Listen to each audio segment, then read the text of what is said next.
Good evening, ladies and gentlemen. This evening we have two items on the agenda.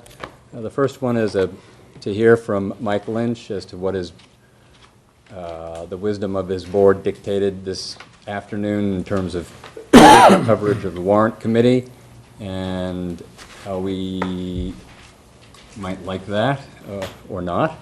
And then after that, we will jump into the fall town meeting articles. We have lots to do. So, Mike, can you join us at the table and tell us what your board concluded today? That would be grand.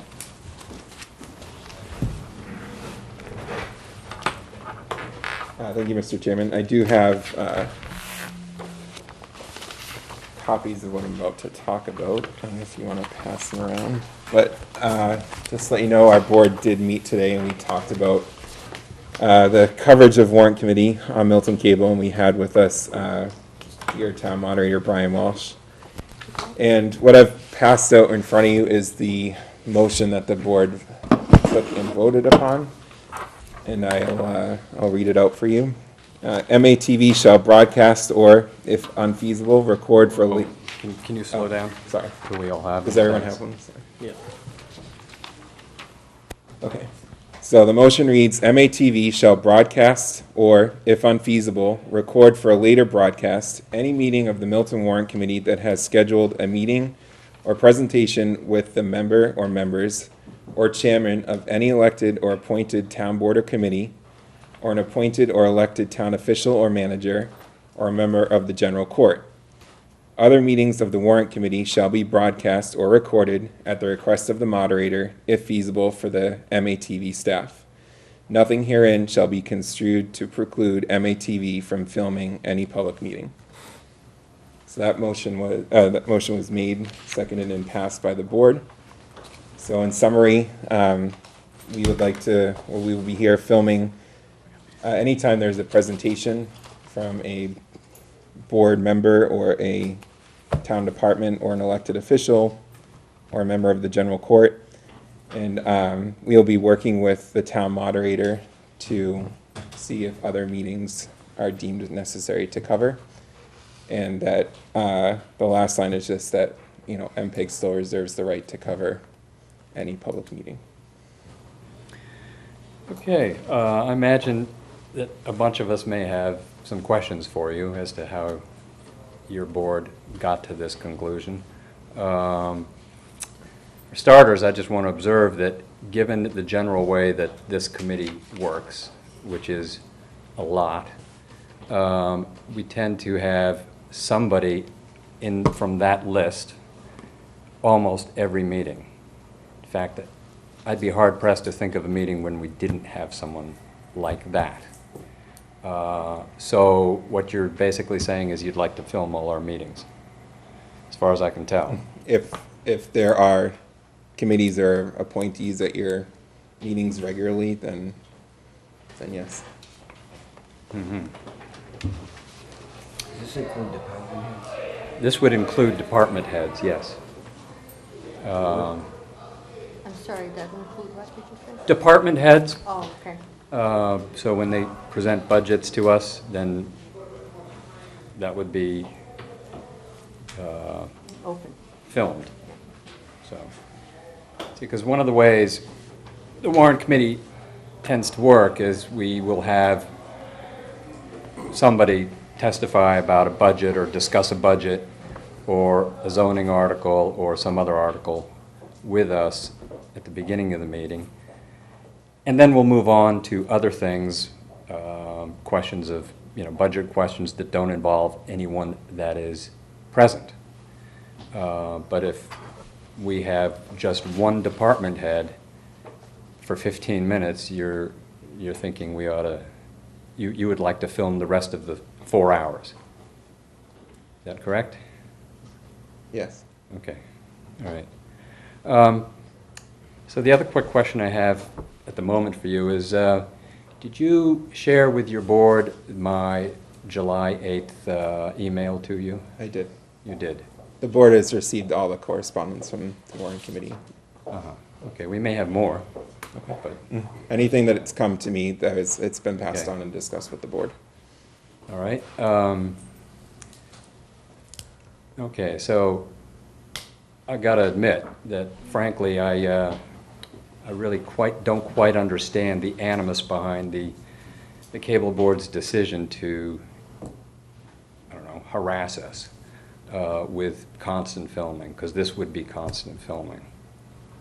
I don't really understand why this year, as opposed to a previous year, you've decided that this has to be done. But at any rate, you do, and I acknowledge, you do have the right to do it by law. I just don't think it's a benefit to the town of Milton, so, because of the way it will change our methods of work, which are, I think, fairly successful. So, at any rate, does anybody have any other questions for Mike at the moment? Okay, Paul does. Mike, the ability to do commercial broadcast has existed since the 1920s. Are you aware of any time in the past where this has been attempted to do this to the Warrant Committee, to broadcast or film or record in some manner such as that the activities and the proceedings of the Warrant Committee? So, we're talking Specific about to Milton, or? is specific to the Milton Warrant Committee and the 90-year window of time that could have taken place. Not that I'm aware of. I know that we have been filming the Warrant Committee at least as long as I've been involved. For the past 5 years, we've filmed the all-day Warrant Committee meeting. Right. I know we've done that, but other than that, I don't know if there's ever been a request or an attempt to film the regular meetings. Okay. Brian, would you like to come to the table? You're, I would, please. I'd like to recognize the town moderator, Brian Walsh. Good evening. So folks, first of all, I spoke to your chairman about a half an hour ago, and I was in my car in Boston, heading this way. It's been a long day. I stopped home for about 3 minutes and that was the first time at home since the meeting today. So, long story short, I prefer not to be here tonight just to have a long discussion about it. I'd like to probably come back. It's been a long day. I haven't had dinner, and et cetera. I would say that it was, I've already confused, because I actually brought up as an example during our discussion today at the meeting that, in fact, if there was a board or a committee that made a presentation for half an hour, would that be filmed, and then the next 3 hours of the meeting not be filmed? And the answer I got back at the table today was yes. Now, there was a lot of discussion, and I think there was plenty of room for two well-minded people to walk away with a different recollection on that. So I don't want you to fuel some fire here, but I thought it was something different. The reason there's a line in there about the moderator for other meetings was I sort of discussed with them that it was, in my opinion, that where the town could be well-serviced is typically citizens' petitions and bylaws to be filmed. They would not necessarily fit the category of that first group. And and I believe that to be true. I mean, if just watching town meeting, eventually, all of what you deliberate ends up at town meeting. And for some 13 years, I can assure you I haven't missed a town meeting. It's clear to me that the biggest interests are sometimes those citizens' petitions, and I go back, there have been a number of them over the years. The most recent one really had to do with Curry College and also Thayer Nursery, but there have been others. And it wasn't that long ago, there was a bylaw change that was a tremendous amount of interest, and it had to do with potentially rezoning the temple over on Blue Hill Avenue. So in any event, I raised those, and that's why this line is in there. I thought, I could probably help MATV identify meetings that would be of great public interest, and I think right, wrong, or indifferent, you may not share this opinion with me, some of you, I think that they would be, you would be well-served if those were videoed, because they end up being of such intense interest at town meeting. Some of that knowledge and education would get out of the way. Maybe having that filmed here at the table. I will tell you, I feel bad that I probably did not represent you all well, because what I didn't know, Ted, was, in fact, does this grouping of every department head, et cetera, talk about all your meetings? I know there are discussions, and I've been here when you've had discussions, we do organizational meetings, have discussions about who's on which subcommittees and some of that minutia, if you will, that's important to the committee, but not necessarily tremendously interesting to the community. And so I was thinking, well, that's probably a number of meetings. So hopefully, I guess I'd like to end by saying, hopefully there's still some room here where we can reach kind of an acceptable ground. I do think, I kind of share a frustration that all of a sudden Milton Cable TV wants to take the hardest working board in the town by far. And I've served on the school committee for 7 years. I served in the school committee when we were presented and trying to gain the support of the town to spend $100 million to rebuild all our schools. And I can tell you, it was a lot of work and a lot of effort. This board works harder than the school committee. This board works harder than the Board of Selectmen. This board works harder than the Board of Appeals. Okay. And adding to your plate, and that's my opinion, adding to your plate the frustration or the thought that, oh, now you got to be a little careful about what's being said. And there's a lot of naivete out in the general public. Well, everything should be, you should be relaxed and at ease. And, human nature is, you're not going to be relaxed and at ease with all those meetings. So I was hoping there was a happy medium, better than what's represented here. But I think, we'll have to do our best to keep working towards a happy medium, and we'll also have to do our best to try to make this work. I will tell you, I shared with the board that I already have resignations, that if all the meetings were to be televised, there are people sitting here at this table that told me that they intend to resign. That's incredibly frustrating to me. It's not an easy job to find well-qualified people that are interested in serving here, and to have to keep going and searching because of something like this is just incredibly frustrating. I put a lot of hours in as moderator. I don't think that's something I need to do. You put a lot of hours in here, and I don't think you should have to be as frustrated or worried about it.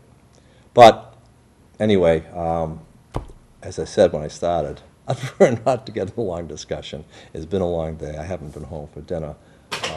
The chairman assures me that he can accommodate me another evening, so I'll be back. But I did want to share with you. I probably didn't do the best job, and I apologize for that.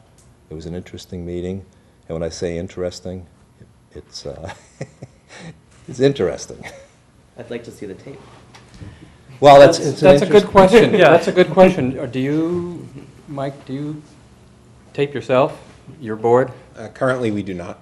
You're kind of sort of quasi-private, publicly funded, We could, making decisions about things that might be of great interest to the viewing public, as in what are we going to get to watch? all of our meeting minutes are public. Anyone can request them. They're at Record of Town Hall. And if, So are As ours. of the law. yeah, and I've spoken with a few board members. If we had to videotape our meetings, I don't think we'd have any opposition to. Great, I look forward to viewing them. Did you have a question, Paul? Not for Brian. Oh, Not for me. not for Brian? No. Anybody have any questions for Brian? Am I relieved? No? Okay, Brian, you can go home and have dinner. Thanks for coming by. Thanks, Brian. Do we have any more, any other questions for Mike? Can I make a comment? You can If certainly it's make a short? comment. I do have one question that I have two questions, but go ahead with your comment. Mike, is your board aware that we're not a board?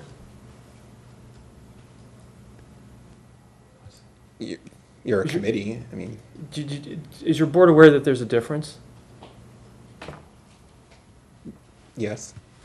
Okay, do they understand what the difference is? I can ask the board, Okay, I'm sorry, what I'm driving at here is that a board is a board. It governs in some way. We do not. We work. This committee is a working group. We are a working advisory group to town meeting. What you're doing by putting the cameras here is you might as well, you're basically going into someone's cubicle while they're doing their work at their office, putting a camera in there and watching them as they work. That's what those cameras are going to do. So that's what's happening. We don't really do governance here. We work. That's the nature of this committee. That's why we're not a board. That's why we're a committee. That's the only point I want to make. Well, by putting cameras in, you're also sort of inviting any viewer to become a temporary part of the warrant committee if they choose to email me with questions to which I need to respond, that kind of thing. So I thought I had a fine working group of 15 here, and now you're willing to open that possibility up. I'm not thrilled. I mean, the board, that's why we did, in our motion, word it so that we wanted to at least be here to film your presentations. Now, I will say, and I think the moderator told you, that we were not aware that every single meeting is when you have a presenter. Well, And- most meetings, we will have somebody who fits this broad net here that you've cast. So I'm just surprised. And I'm still surprised that 45 requests for DVDs of our proceedings is what has driven you to this decision. 45 out of, I don't know, what, 18,000 adult members of Milton doesn't seem like a lot. And I wanted to ask you if you knew whether they were all requests for the meetings we had that dealt with Thayer Nursery and Curry College, or if they were more widespread. We do document who requested and what meeting they were looking for, and I did try and go back and and check, but we didn't look into what specific meetings they were requesting and what topics were on those agendas. We took it as the request for the meeting. Because I would have thought that would dictate in large part what the public interest was that you were going to try and meet. They don't happen all at once. They're kind of throughout the year, so I know that the moderator asked the same question today. I'm not exactly sure if it's around a citizen's petition when it's before you, or if it's a meeting right before town meeting. They're random throughout the year. Mm-hmm. Okay, and I guess the last question I have is actually not for you, but for the entire committee here, except Frank. I guess you can't talk because you're on the board. If you let me, I will. Okay. But I guess my question is can anybody think of any way in which being televised will help us function better as a committee? No.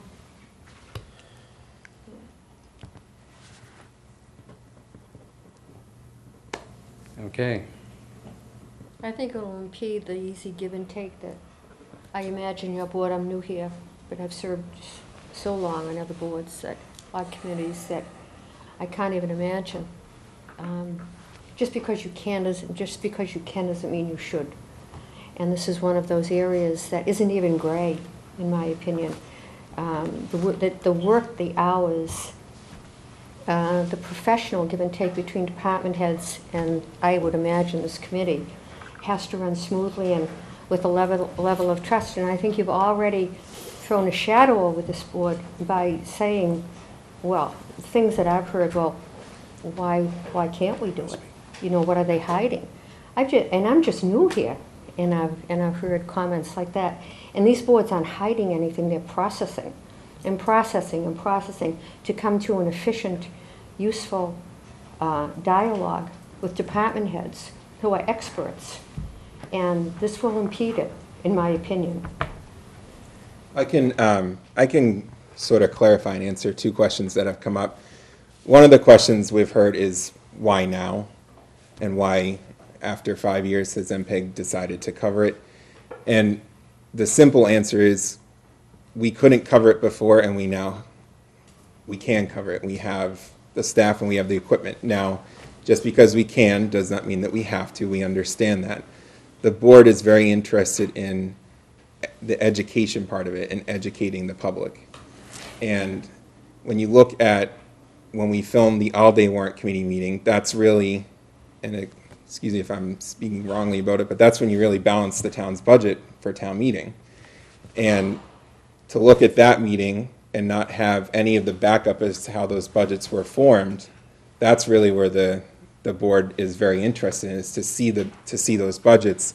And that's why we talked about just doing the presentations of the department heads or presentations from, really from department heads to talk about the budget. Now, if if every meeting there's a department head here, or if there's someone that's in this group that's here and they're only speaking for the first 15 minutes, I don't know. I can, I'm here representing the board. I can go back and bring that up to them and see what they have to say about it. But that's really why. I mean, that's why we're here. It's just when we started, we were very small, and we've grown our company. We've expanded our staff. We certainly didn't build this room out just to cover warrant committee. It's a heavily used meeting room throughout the town. Planning board meets here, Board of Appeals meets here, the selectmen could meet here. It's just a larger room. When we built it out, we had always hoped that we could bring on warrant committee, and that's kind of where we are. That's why we got here today. But like I said, the board is just, it's Frank, I can't call on you. the education Sorry. part of it. During this discussion. I'd like to, but I can't. Well, I won't speak as a, okay, I would like to. So, thank you, Mike. I think that there's probably not a whole lot more to say right now, and we're pushing 8 o'clock, and I'd like to move along. So if nobody else has anything to add, let's thank Mike for presenting his board's decision, and we'll probably discuss this again next time. So, Okay. but thank you. Thank you. Thank you, Mike. Okay. Sorry, Frank. I understand. I mean, technically, some people think you should have been maybe not in the room, so, Okay. Okay. Great. Okay. All right, so, let's get to our real business. And we have, with us tonight, we have our chair of the select body, selectman, Katie Conlon. We have town manager Anne Marie Fagan, and we have our town planner, Will Clark. So, if you want to pull up one of those extra chairs and just all come to the table, I think that'd be a great idea, because some articles will require comment from all three of you, and some won't. So I think this is a good way to go, and I think, Trish, I guess I'm probably in the way now, right? No, I don't see. No, you're not. You're okay. Anyway, we'll do this numerically, and so we'll start with, I think it's Article 5. And that is planting trees. Now, I failed when I had Joe Lynch in here to get his opinion on this article, but I must confess I'm a little confused by an article that's looking for an appropriation at fall town meeting. So if you can talk to us about trees and how we can appropriate money that we don't have, that would be great. Katie? Sure, I'll start, and if Anne Marie wants to, Oh, Bill okay. want to jump in, but I think all of us might be in this boat. We don't know everyone who's on the warrant committee. I think we know most of you, but could we maybe just go around the room and Absolutely. I'll Introduce give you my everyone. full biography for the benefit of the town, okay? I know you did. But, and, nobody, no, we don't have to give full biographies anyway. I'm Ted Hayes, I'm the chair of the warrant committee. We do have a bunch of new folks on the committee we're delighted to have. And I'll start with Lee Michael here. I am Lee Michael McLean, and I just joined the warrant committee this year. I am,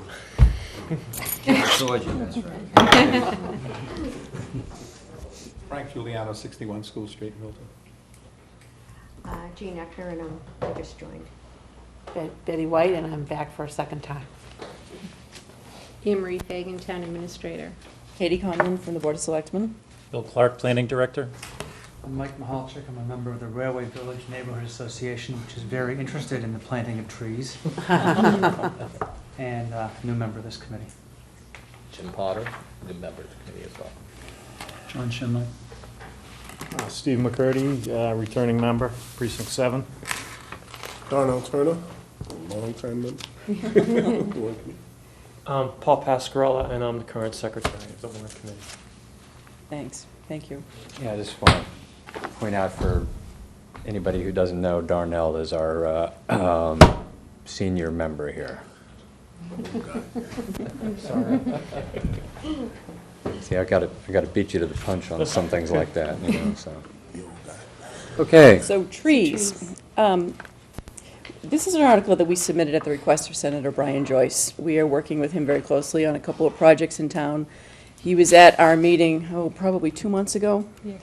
And told us that there's a new reimbursement program from the state that will reimburse municipalities for trees. Trees is a very big issue for him for a lot of reasons that he discussed when he was at our meeting, including that they contribute to kind of a low-tech environmental way of cost savings for electricity and other expenses.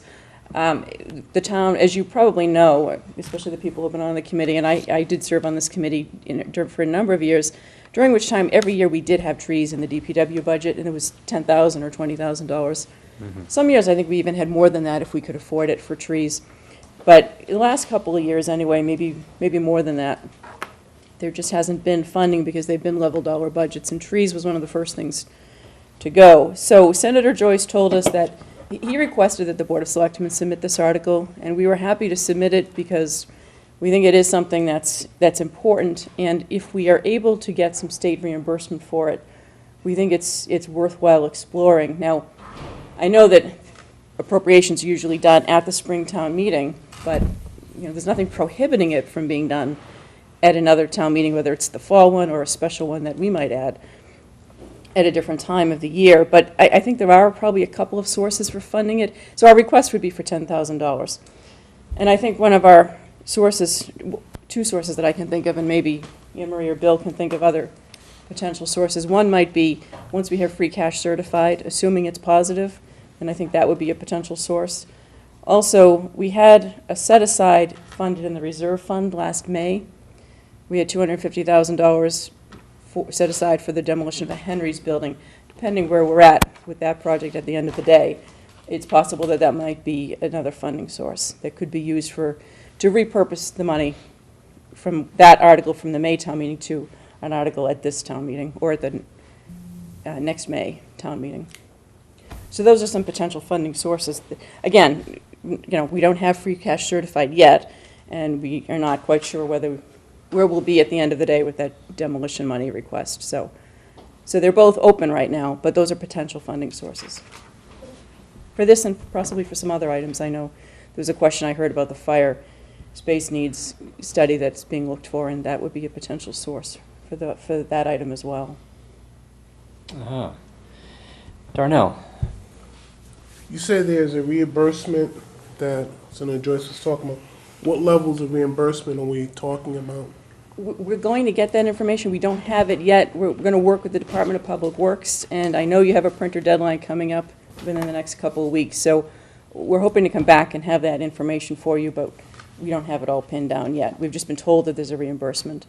And when Senator Joyce came into our meeting, he did also talk with us about a lot of the funding that he's gotten for Milton, including some funding for the injured firefighter, medical expenses, and some other items that he felt that were very beneficial to the town and would probably would offset monies that we might otherwise have to expend on one article. So he thought that was one of the reasons that he asked us to submit this article in October rather than waiting until May, to try to get money in so that trees could be planted this year. And as a board, we supported his request. Kevin? Yeah, good to see you, Katie. You too, Just a Kevin? couple of questions about trees, only because, we've brought it up now. And I like trees. I think trees are a good thing. My problem with trees on the tree lawns, though, one, they seem to do a lot of damage to sidewalks with the roots coming through. And two, they require regular pruning, not only for the wires, but sometimes they hang down low and become traffic obstructions. Now, are we going to have the money to take care of getting rid of the roots that create problems on the sidewalks and regular pruning? Part of the way you go about doing that is choose the right tree. Taking and choosing a Norway maple like we did in the 60s and 70s because it's a fast-growing tree, it's inexpensive, and it'll grow anywhere. You're right. Now you've got sidewalk problems, now you've got roadway issues because it's lifting the road. Yes, they grow too tall, they place them under wires, and now you have Verizon and N-Star going through cutting big notches in your trees. If you get the right kind of tree, you get... Bonsai? If you get, some of the pear trees are much smaller. They don't have that deep root system. They don't grow out. They actually have a limited height that they grow to. So it's working with some of the landscape architects in town. It's working with some of the nurseries in town to get the right tree. So we're going to get the right trees, and we're going to Well, I keep think the if you pruning. drive down, look down in the squares, some of them, they're under the wires and they're not touching those wires. They don't grow excessively large. They only grow 15, 20 feet tall. They don't get any bigger than this. When they get to this, that's it, and they die before they have, 50, 60-year life, and then it's time to put a new one in. Okay, thanks, Bill. Betty? I A think you're first. couple questions. Do you know specifically what spots you're thinking about in terms of planting? I mean, $10,000 is not a ton of money for trees. And do you have spots around town that you're thinking need these trees, or? I don't know if you know the answer to that, Bill. I know that one of the requests that we get a lot, I get lots of calls about traffic problems, I get lots of calls about trash collection, I get calls about trees. So it's one of the big issues that our board hears about. So I think there is quite a demand for it. I believe the DPW's policy in recent years has been that because there's no money in the budget specifically for trees, if a homeowner wants to pay for a tree to be purchased and planted on town land, that as long as the homeowner purchases it, the DPW will come out and plant it. So whether they have a list of people who have requested them, I don't know. We'd have to really confirm that with Joe, but I know that they get requests for trees. We have a list. A lot of times it's a replacement list. Many people have had a street tree in front of their house. The tree has gotten diseased, it's died. It's run into the issue that, it had to get cut back because they cut it back so much you had to take it out. Yes, they try to replace those trees. Okay. But we do have a huge list of... Okay. So you have spots in mind from that list? DPW has some, but on others, the stuff that Brian's talking about is going after grant money, that if you can provide the match up front, you get your reimbursement. But you need something in order to get that line. Okay, I got Paul, and then I got Frank, and then Mike, and I think that'll get me up to date. Are you guys looking at any kind of long-term, like even if it's like not something that would be a regular budget item, but it'd be a one-time, every once in a while long-term, or are you just focusing on this right now? Like just securing this $10,000? A long-term, something in the budget every And making it part of the regular budget if possible? They want to put it back in. Okay. It was in there. It was in They there. want to put it back It's been in there. taken out? Okay. Yes. Okay. In many towns, I've seen signs where they say this this lot is being taken care of by some bank and so forth. We have a number of nurseries in town where they may be interested in planting some trees on a regular basis, and with a little with sign someplace that says this was donated by such and such a nursery, and they can do it much, much cheaper than we can because they're growing them. They've got the people to do them, and I think it'd be a good program for them to get involved in. Especially over the last couple of years, we've had some discussions about nurseries, and might be a way of doing it on a long-term basis without getting involved with the taxation. That's It's a good thing for Mr. Lynch to look into. Right. I was going to mention the Adopt a Survivor program. We have an Adopt an Island program. In fact, this came up recently at a meeting with the DPW director. He's looking at revamping some of the rules and regs for that to try to encourage more people companies or sponsors to do it.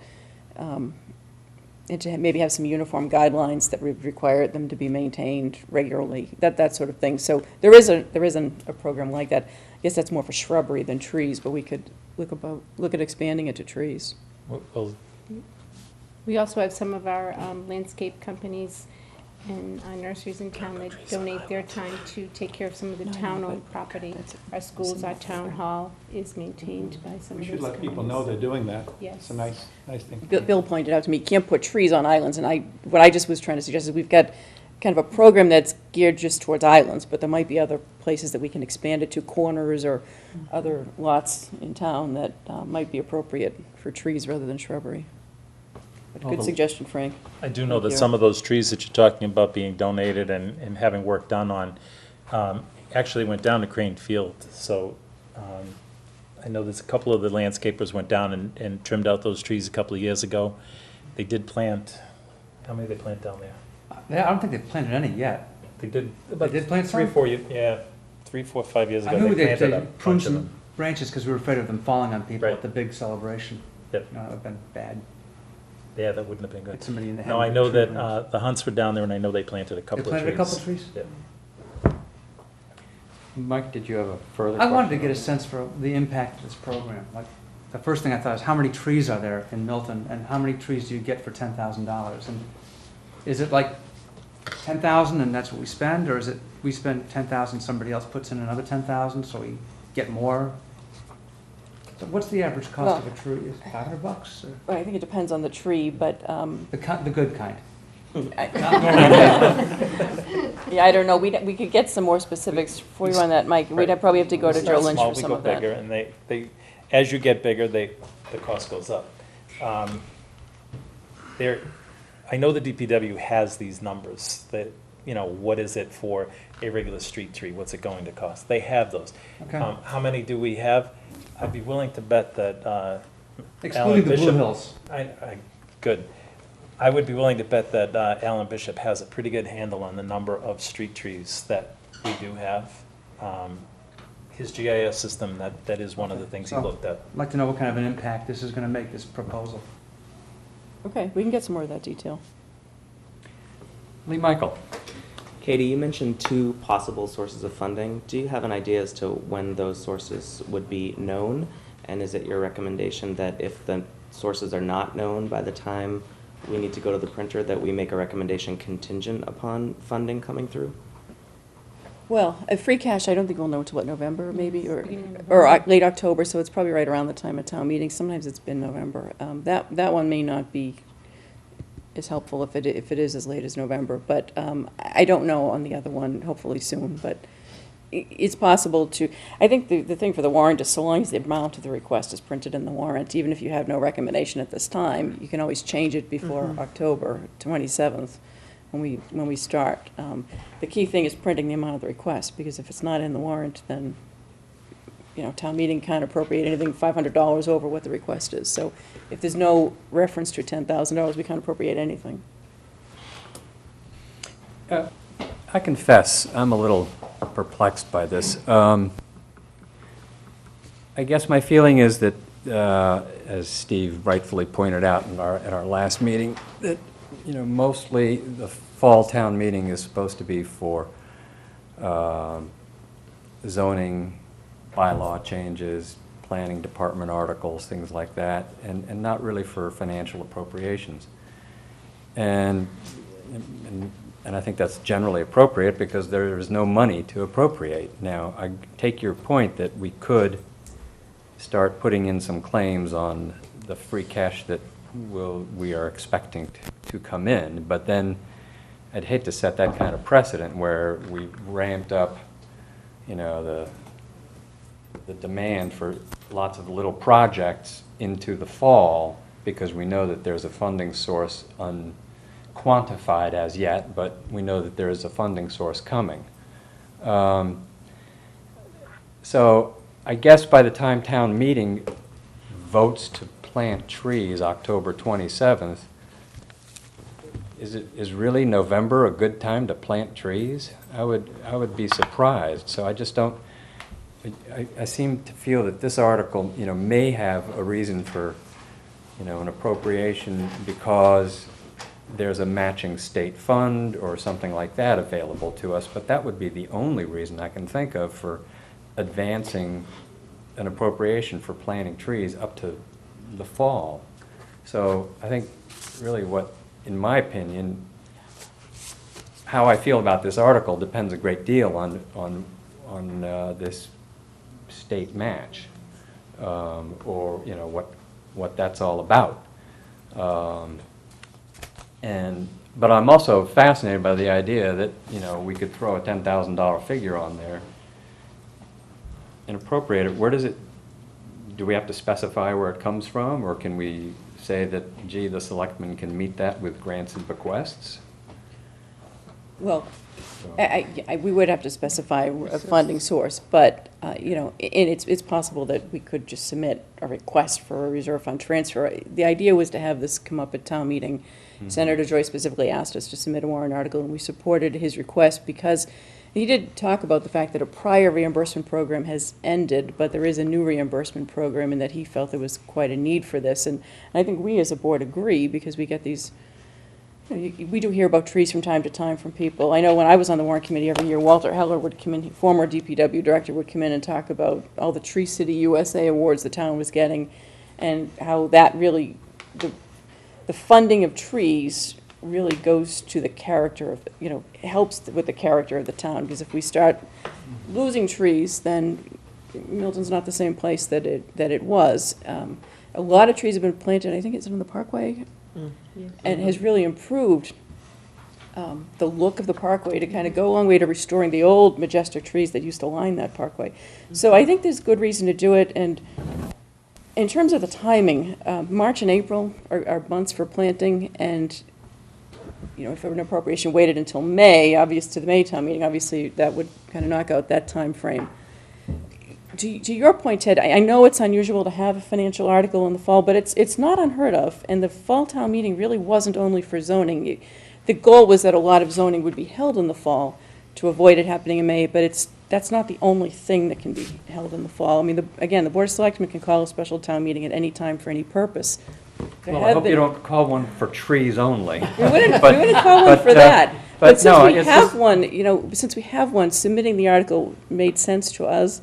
And there have been special town meetings at different times for, you know, for bonding for the school building project over the years, for different financial articles. I think that's probably why the Fire Space Needs Committee submitted a request for feasibility study too at this time, was because there's nothing prohibiting an appropriation being made at a fall town meeting. Well, we pretty much told them that we had no money to appropriate. Yeah, but I think one source. They were welcome to raise funds. Well, one source would be the reserve fund, you know, where we do have 450, and again, 250 of it was for a specific purpose. It may be that we need that money and it's not available, but right. If it is available. That's a very tough call, because the last I read in the paper was that the demolition might cost $100,000 more than the 250, which would leave us with only 100 in the reserve fund, and to commit 10,000 more of that to trees seems. Well, but that's assuming that all of these things are going to happen. So I guess what I'm saying is, right now that's an open question, and it's possible that there is $250,000 to be repurposed from the reserve fund. We won't know. When do you think we might know? Before the town meeting, Ted. Unfortunately, that's all I can tell We you. can't write a bunch of recommendations that are all contingent upon, upon what's happening with the reserve fund. Yeah, I wouldn't think a contingent recommendation would be what you want to make. I would think anything would be no recommendation. If we tell you before the printer deadline, we still really don't know if we're going to need that money. I think probably it's no recommendation at this time, or, you could recommend a no vote, and we could reconsider it at the town meeting if we do have funds available. Okay, I got Frank and I got Betty. My concern, when you're talking about repurposing, something was voted at a town meeting, if money was voted to be put in as for a purpose, and now we're talking about this committee repurposing it, I'd have a problem with that. It would be a town meeting repurposing it, but it would be a recommendation, just as the recommendation into the reserve fund last May was from this committee, at the selectmen's request. It would be this committee recommending to do that or not to do that, and town meeting would be deciding whether to do it. So the town meeting would have to Yes. decide. Thank you. Based on our recommendation. Yeah. Betty? I was just wondering, do you have a sense of how much free cash may be certified in the ballpark range, or Not right now. not right We now? haven't done that due diligence yet. But there'll be some. Well, I'm, More than 10,000? Well, I mean, I wonder if anyone has a range, that's We what never I'm know wondering. until it's certified. I mean, my first year as warrant committee chair, we started with negative free cash, so Okay. it's possible that we won't have any, but year to year, it varies. Okay. all right, I'm just going to say one thing about free cash. I handed you my best estimate at our last warrant committee meeting, and it's, just for sake of argument, is looking for $1 million of free cash. Okay, Steve? Yeah, this feels a little half-baked. We haven't heard precisely where the money can come from, what we would get for it, what the specific plans are for the DPW in terms of using it, but that it needs to happen in the fall town meeting, it doesn't add up to me. Even coming here and having us ask a bunch of questions, and nobody knows the answers to it. It doesn't sit well with me that we're taking time on this. It can't possibly be that big of a hurry that it's got to be taken care of. I know of some programs that the state has, and this is not one I've heard of. So I think this is something that could easily be delayed till the Springtown meeting, when we know that there's a process to get the money, how much and how and what we would get for it, and then go after it then, and do the planting whenever it's sensible to do so thereafter. I don't think this is a useful discussion for us at this point. Well, one thing I will follow up with Joe Lynch on is where we stand on the money that was voted 2 town meetings ago for trees. I know that last year we did not vote any extra money for trees, and I guess that's coming back to haunt us here, but we felt at the time that there was other things that DPW could use extra money for, and we gave them other things for operational purposes, above level dollars. We gave them money for another $18,000 for vehicle maintenance, another $30,000 for solid waste, just to make sure contracts were covered, another $8,000 for general buildings and grounds. As far as one-time funding above level, there was a drainage analysis, some jet drain cleaning, some sidewalk repairs caused by trees, presumably, and we ran out. Otherwise, it would have been nice. Would have been the next thing on the list. But even money that was appropriated last town meeting wouldn't have made it in time for this current plan cycle. Well, it would have made it for March and April of 15, okay?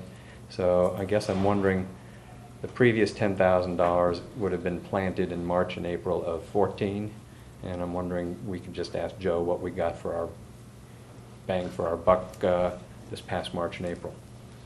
Might be one way to look at it, but anyway, I think we need to keep moving here. Any other questions on this? And just to clarify, Sure. Joe Lynch did not generate this request. This request came Sure. from Senator Joyce, just, he's not, So- we'll have Joe can answer a lot of questions, but he was not the one who asked for this request. No, I understand. Okay. And I'm just, I gather Senator Joyce thought it would be a good idea for us to put this in the warrant and make a positive recommendation with some amount of money attached because there's a possibility of a state program to match it or fund it or something. But I would need to hear a little bit more about the positive possibilities of that before I could. And we agree. I mean, we know we're here for a number of articles tonight, but this is one where we need some more information from DPW. Great. Okay, thanks. So the next article is Article 6, Landfill Access Road Change of Purpose. So this one here, do you, by any chance, have a map you can project on the wall for us? Nothing like that? No. I should have asked for that in advance, right? If you would ask, I'd have had it. Jeez, okay. Anytime we're dealing with land issues in the future, let's have maps. It's so much easier. Okay, so you want to tell us about this one and where it is and help us envision it?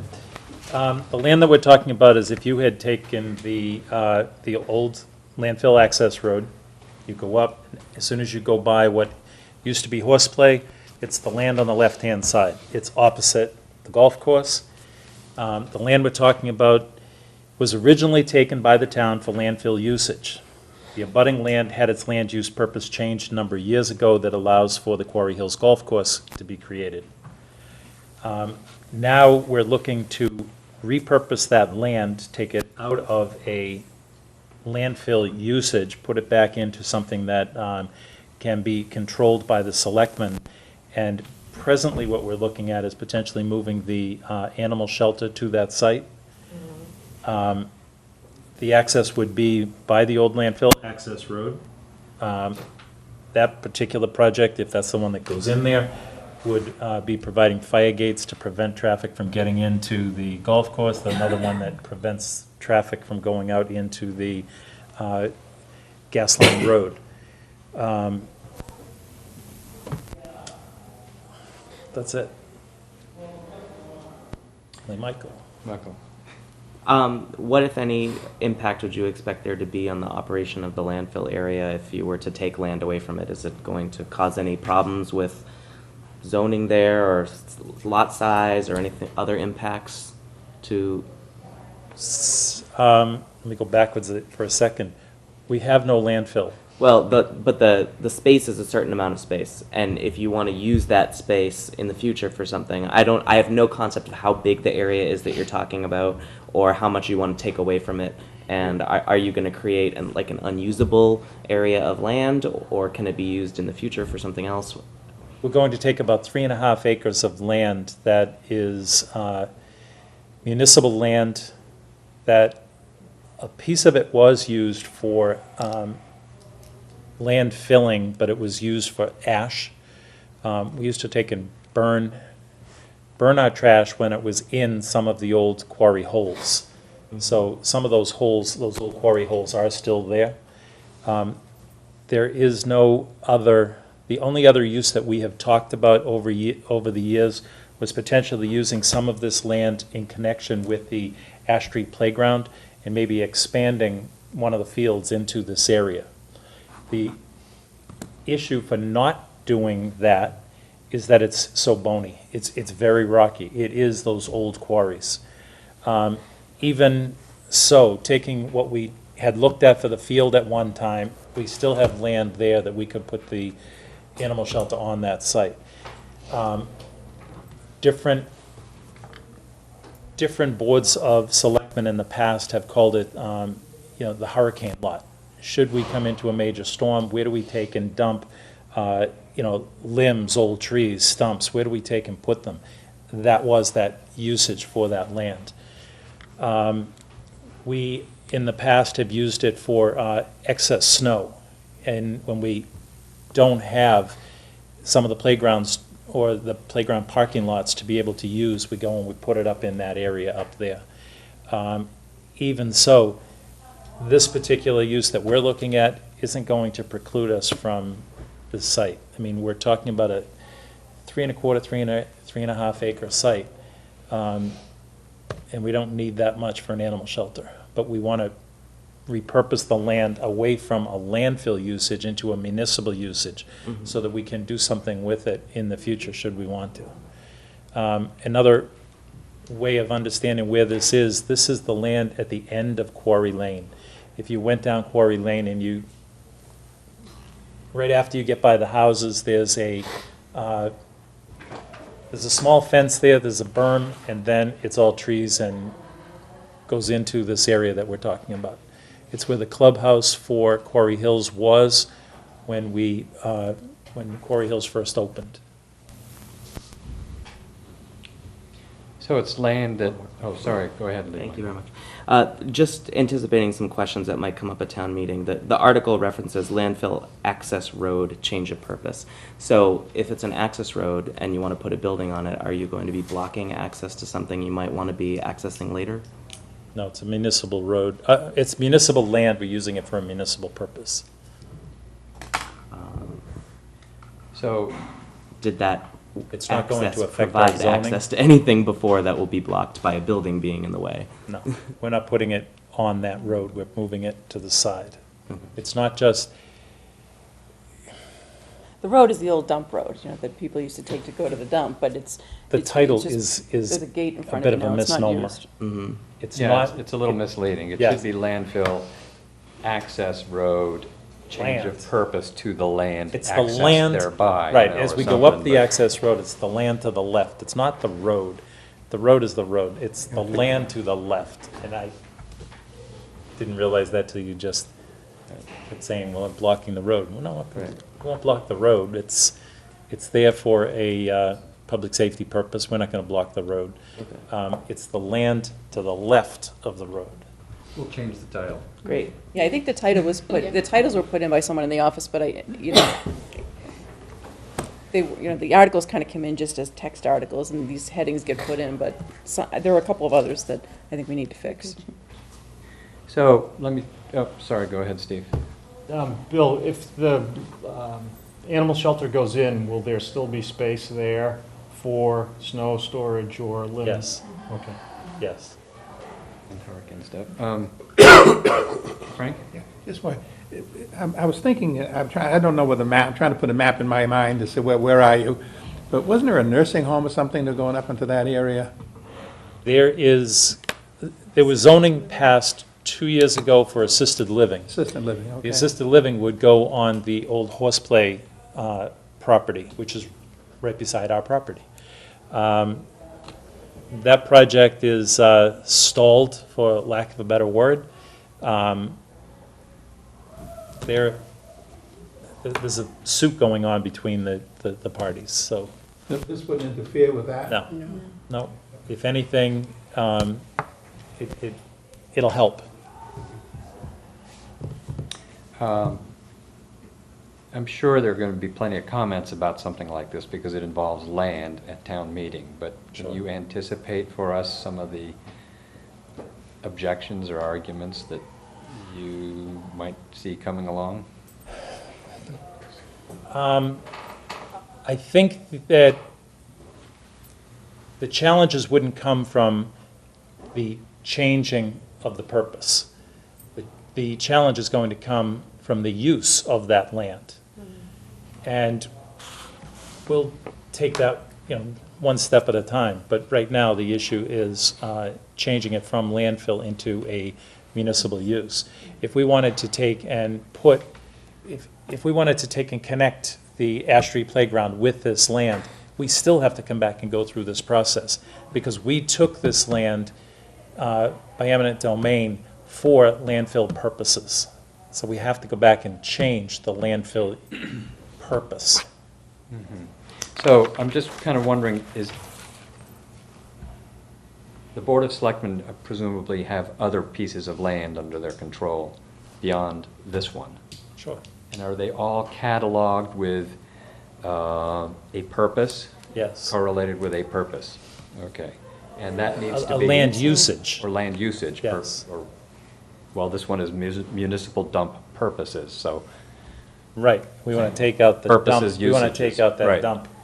So you have to Language. change by town meeting vote Yes, any change of purpose yes. associated with a piece of Board of Selectmen controlled land. Especially if you Okay. took it for a specific purpose. Okay. And we took it for a specific purpose. All right. That helps me understand why we're even looking at this. Okay, And Frank? eminent domain, you took this land by eminent domain to make it into a dump. It was a dump, it was a private landfill when we took it. Will that cause some legal problems of taking things from eminent domain to do something with it and then do something else with it? No, because there was tax title wrapped I just- into it. Sounds to me, you're gonna have a problem. Eminent domain. Right, but When was that, Bill? Ballpark, that was decades ago, right? it was, 60. I think the 30s that one was taken. And it was, it was a private landfill, and it's all different lots up there, and the lots were taken for, they were private landfills at that time. Legally, you took it though for a particular purpose. We took it for the same purpose that it was being used for tax title and for expanding our landfill. Great. Any other questions about Article 6? It seems to me that if anything can pave the path to a happy home for the animal shelter, I would be delighted, because they are in desperate need of a home. Agree. And if this is a possible step in that direction, I think it's great. But doesn't say anything about an animal shelter here. Repurpose the land first. Right. Okay. Any other questions? No. Great. Let's move on to Article 7, Business District Signage. We have a couple of signage items here, 7 and 8. I don't know if they should be discussed one at a time, or you can tell me. Article 7 is dealing with signage in the business district. Okay. It talks about sign illumination, and it talks about moving parts or moving text. Say again. I didn't hear you. It's signage in the business district, and it's sign illumination and moving parts or text. Basically, this is the, how do we stop LED signs that have moving text?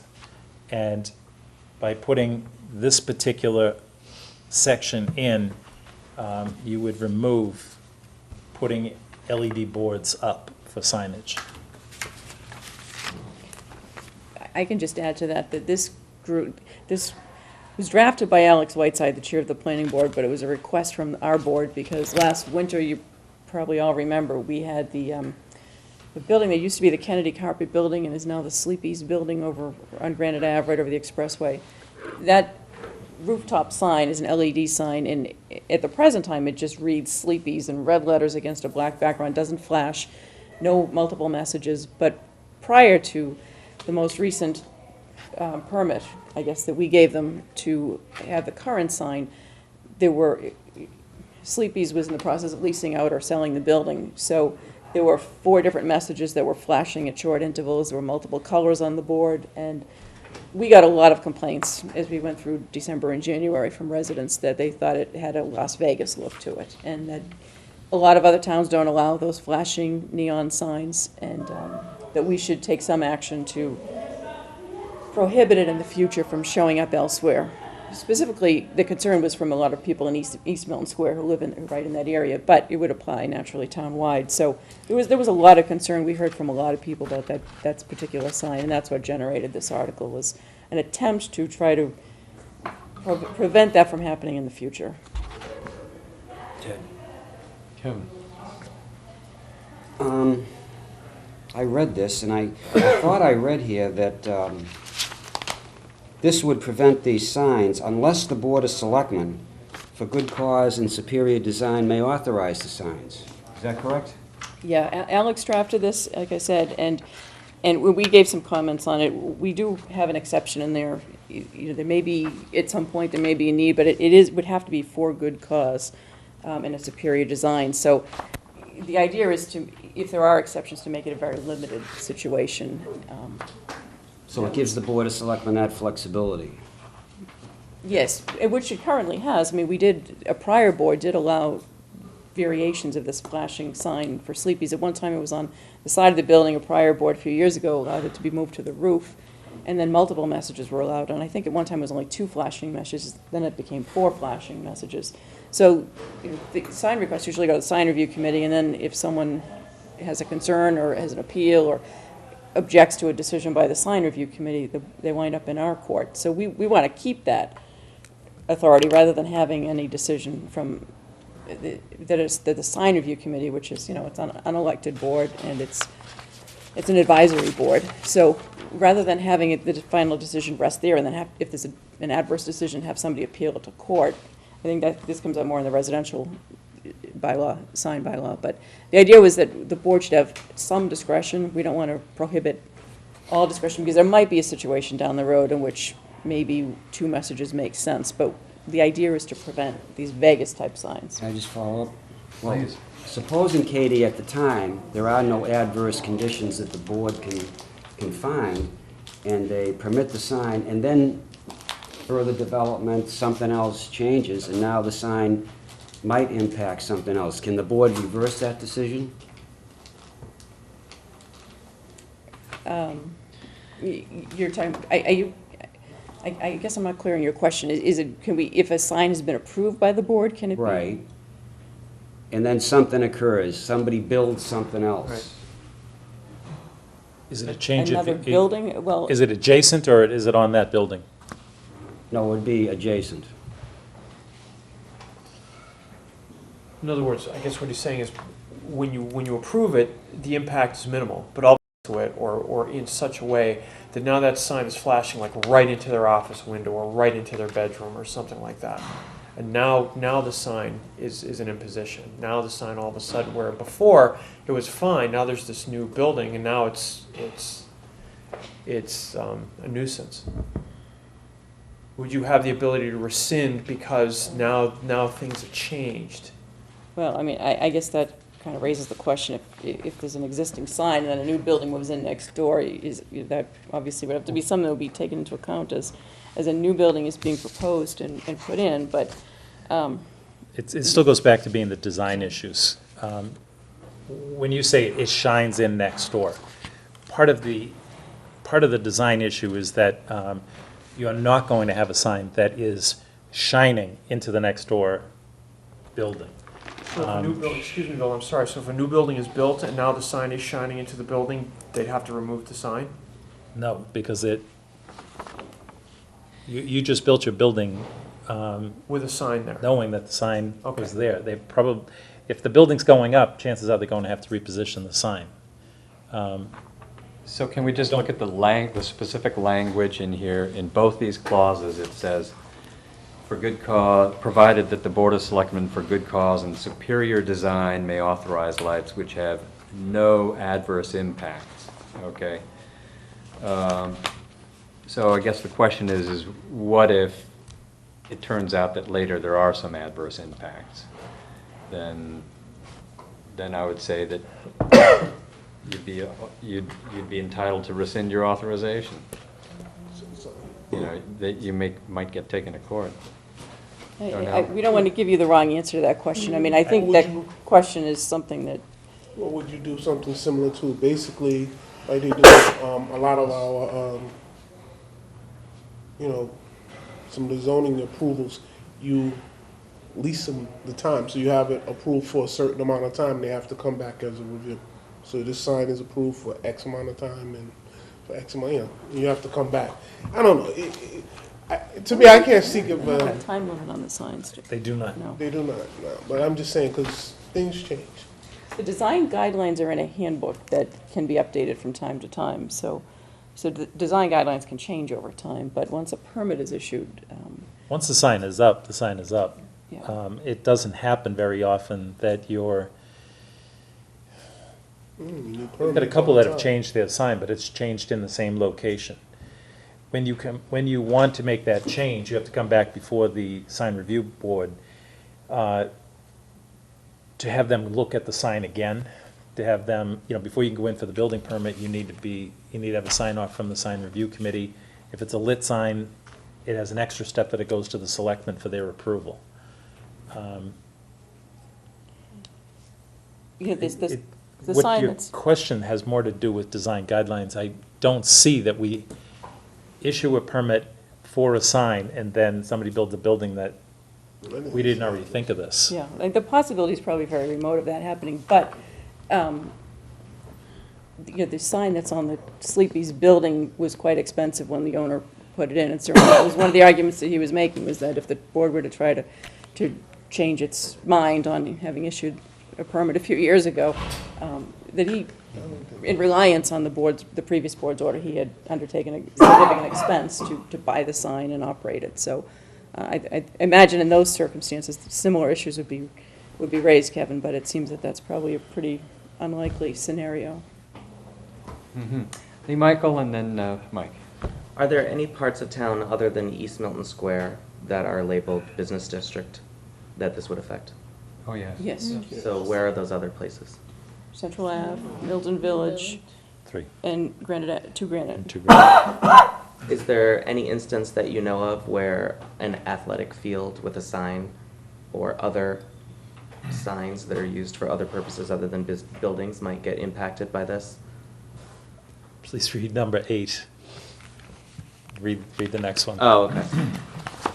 So, but that says resident district, so I'm But that's asking, are because there any that's what- athletic fields that are in a business district? We don't have fields in a business district. That doesn't happen right now.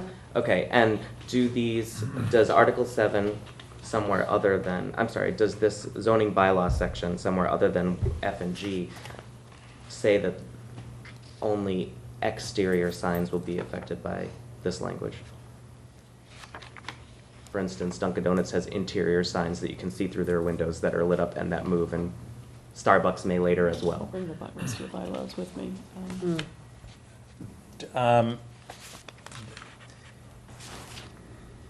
No, anything like that is a lit sign, and it's not, you're only allowed X amount of square feet that you can have lit like that.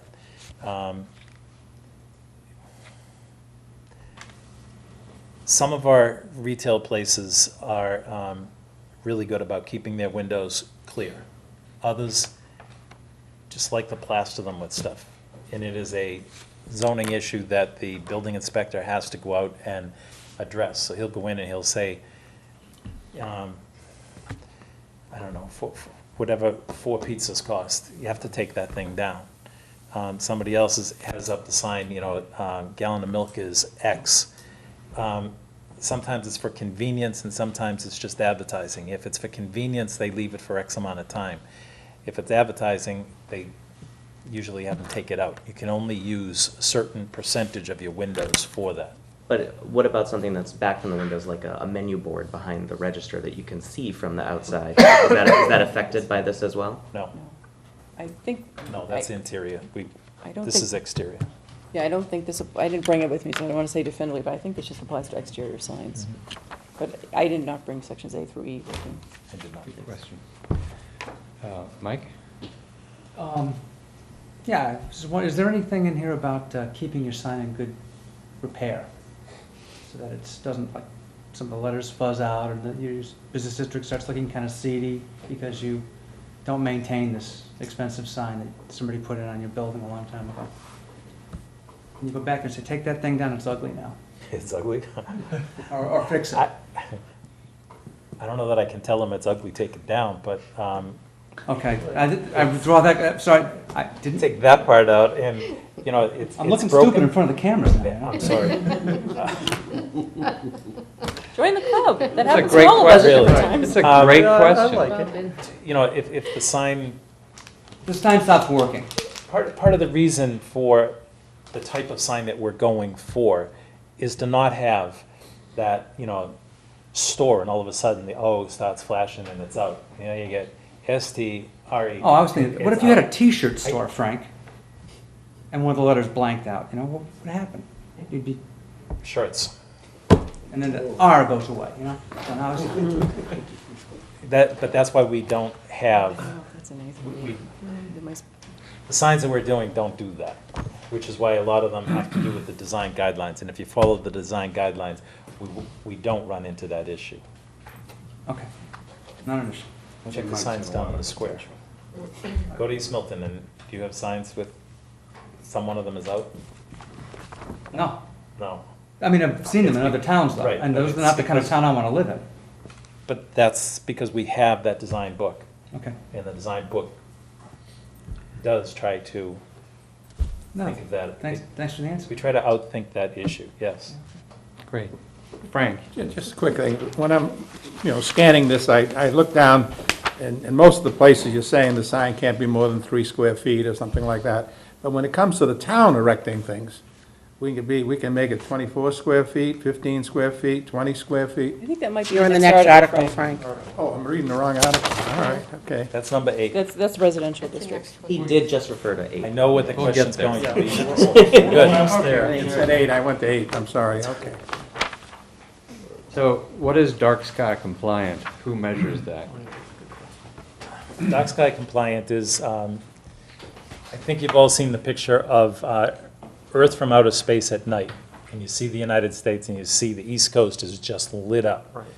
The whole idea is to try to turn off some of those lights, keep the light from going up and push the light back down onto where it's needed. Light pollution essentially. There you go. When they were building Quarry Hills, they used to run those lights all night long, and they would light up all the houses right along Ridgewood Road. Well, if you're lighting up my backyard, you're wasting a whole lot of money, because I don't live near where they needed those lights. This is half a mile away, and you're lighting up my backyard. The whole idea is less light and direct it, and that's dark sky compliant. So who measures that? How do you measure whether or not something is dark sky compliant? We would, through the sign review committee, they would be looking at how the light is being addressed. I'm just thinking of Curry College.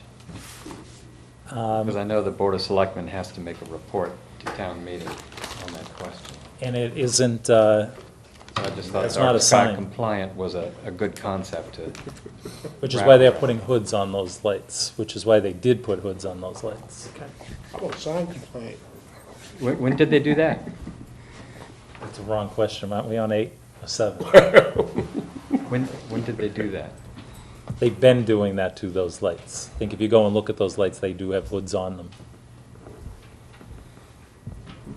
Okay, did they do them before I'll go with or you and we'll after look at town them. meeting? Did Did they do that before or after May I'll find town you during meeting? the week and we'll go look and I'll show you the hoods.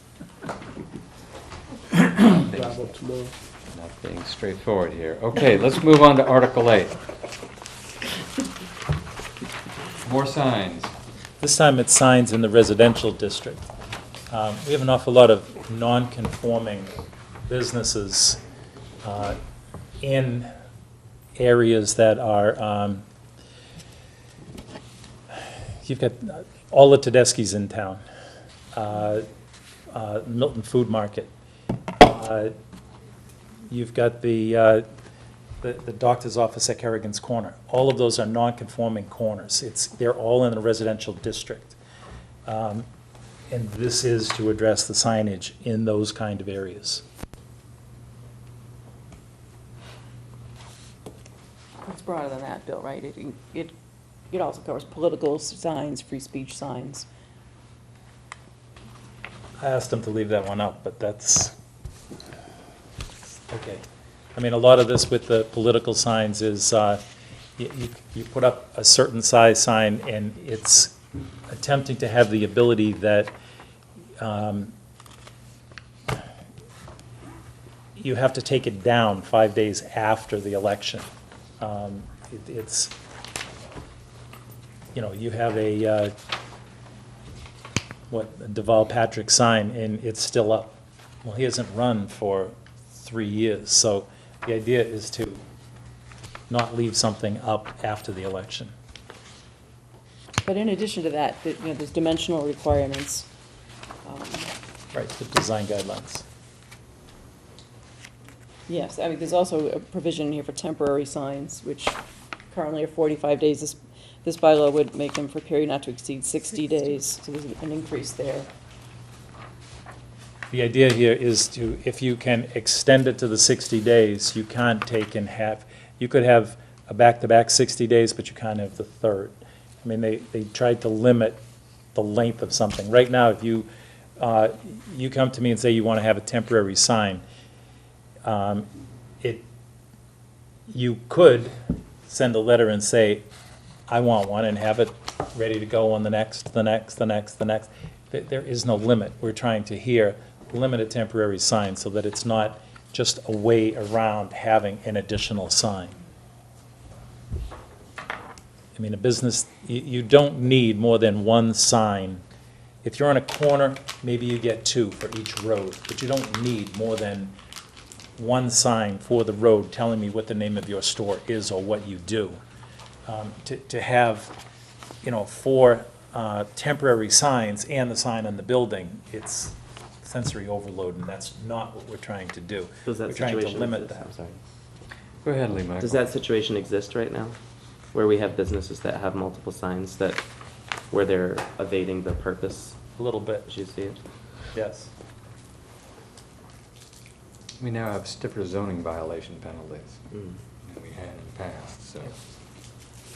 Bill can correct me if I'm wrong, but from what Alex Whiteside explained to me, there currently is no bylaw right now governing signs in residential areas, political signs, free speech signs, and this is a topic that's come up in prior years about trying to put a bylaw in to regulate some of that. So he did tell me that it's drafted, Alex's view was that it's drafted in a somewhat liberal fashion to allow the most discretion. And maybe as the process goes on through this committee and through town meeting, maybe some changes would be made, but he took a liberal approach in trying to draft this article. And we've voted to co-sponsor it, but this is primarily a planning board article and drafted by them, and I think Alex, unfortunately, could not be here tonight, but is probably the best person to answer some of the questions regarding this article. I believe he'll be here on Monday, the 15th, to follow up if there are any more questions on some of these planning board articles. I like Alex and liberal in the same sentence. Well, It's all right. So, You won't hear it often. sorry, Darnell. When I was looking at, it's been kind of like a gentleman's agreement throughout the town on when signs, political signs and everything can go up. It's usually been about 2 weeks prior to an election, and then try to get them down as soon as possible after an election. That's kind of been like the gentleman's agreement throughout the town. And you see that around, and that's been it, and not having multiple signs all over the place. So I think this is just kind of trying to put some words to that agreement. I From what think I'm part of looking at. that is, we actually do get the calls saying, my neighbor has the sign that's, it ended 2 months ago. Yeah, I mean, some people just. You're right. Yeah, but They're- it's kind of been like, Most of us do try to We try take to it do down, that, but yeah. every once in a while you get somebody that just, Can't let it go. is what it is. And then we get a lot of signs that are political, not for here. Yeah. We have a lot of Boston signs in the last election here. Some of those signs stayed up till the summer. It was like, it wasn't our election, and it was months ago, so what happened? We don't have a way to be able to ask somebody to take, we can ask them to take it down, but we can't tell them to take it down. Right, because previously we had no way of enforcing it, so now if a bylaw is in effect, then there's an enforcement mechanism for the building commissioner, or whoever would be enforcing this. Presumably it would be the building department. Lee Michael. I'm looking at the section 4 temporary signs, and then paragraph 5. It speaks to signs giving notice of an event on a lot, provided that any such sign shall not be erected for more than 2 days before the event. The way you read this would say events at the school. be affected. I know that plays and other things that are put on at the school are advertised well in advance of 2 days before the event, and those signs appear in multiple places around town that I would assume are residential.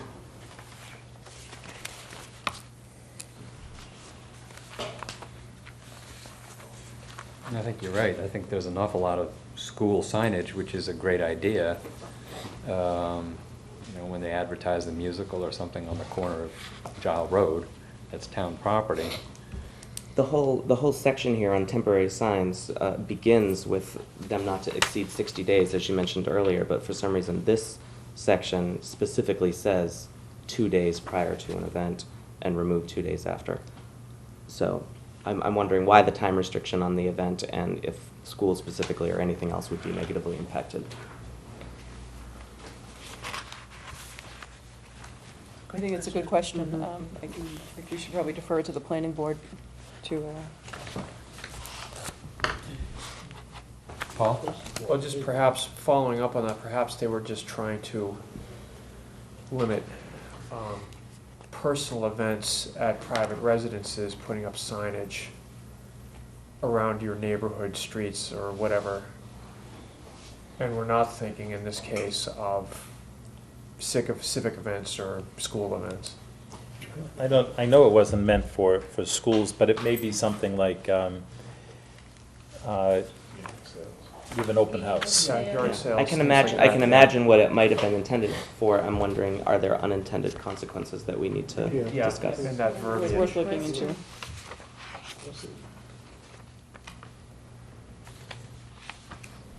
Mike? On the size, in that paragraph that we're talking about, there were the private signs on public land. How flexible are you on the size of those signs? 2 square feet, it happens to be, is a little smaller than the sign I made for a caroling party, which I organized on Crane Field last December. It's probably 3 square feet, this sign. And I would probably now apply to the town for permission to, 2 days before the event, put that sign up. If, you know, it's a very beautiful sign. It worked very well last year to attract many young children to sing Christmas carols around Crane Field. And, you know, I'd like to have some impact on the government of the town, if only a little. I think you, Talk to Mr. Whiteside about that? no, I think you talked to Katie about that. I think that Thanks, you're, Bill.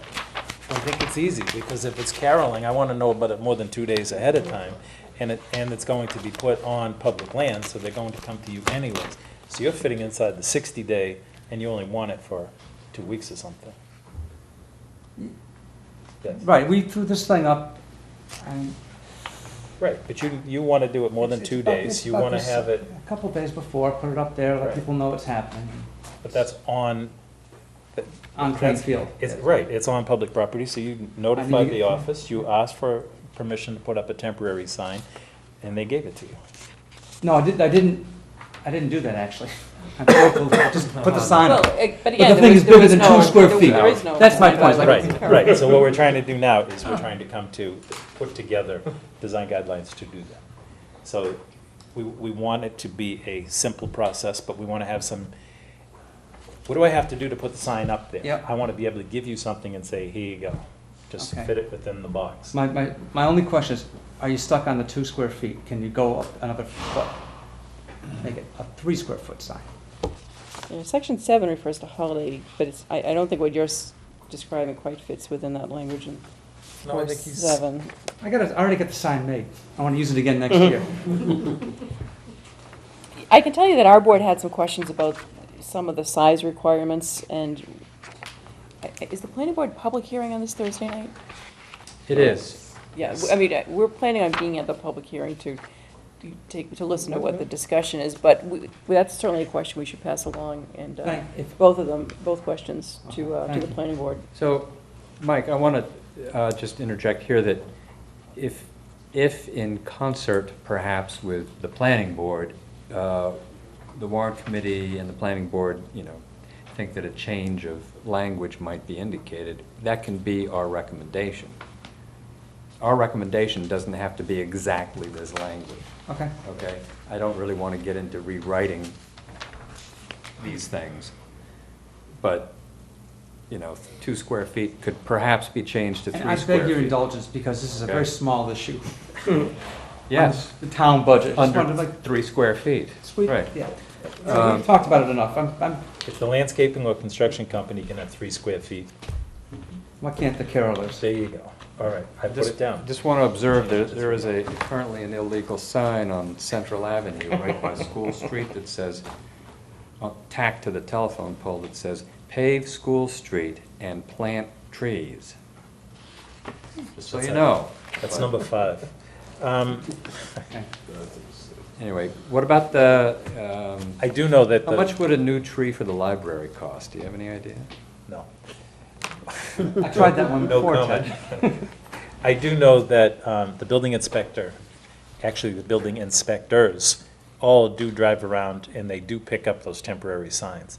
So when you see it on the side of the road, heck, if you see one of their cars on the side of the road, look in the back seat, or if they open the trunk, look in the trunk, because the back seats and the trunks in those cars are loaded with temporary signs. So they do. This is grab going to them be a when they tough one can. to get. This is a good one. Anyway, any other questions about signage? Oh, I'm sorry, Frank. Yeah. I guess as you were talking about this and trying to solve these little problems, the question that comes to my mind is this too much government? Is it necessary? I mean, do we really have a problem? Put all these rules on top of our citizens? I mean, why are we doing it?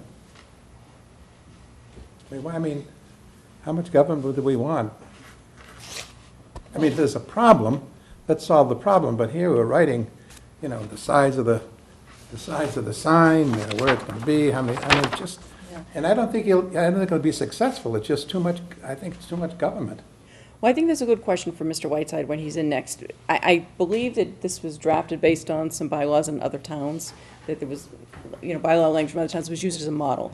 So, and I don't recall, I did, when I talked with him, he rattled off the names of a few towns, and I don't recall which ones they were, but, so there's some precedent for it. And the office does from time to time get calls about a sign that's on public property that's expressing a political point of view, or maybe opposition or advocacy for an event that's going on in town, and, you know, we have to send people out to go out and pick up those signs and notify people sometimes that they're not supposed to put signs on public property.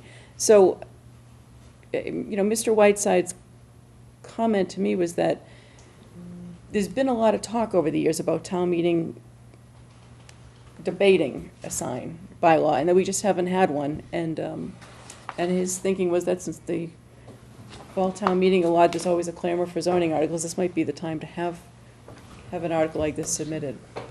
But that's certainly a question that I think would be directed to the planning board. No, I think in the context of the entire zoning bylaw, a couple pages on signs to clarify, you know, what the town wants and doesn't on their front lawns and, you know, public spaces. I don't think that's a horrible idea,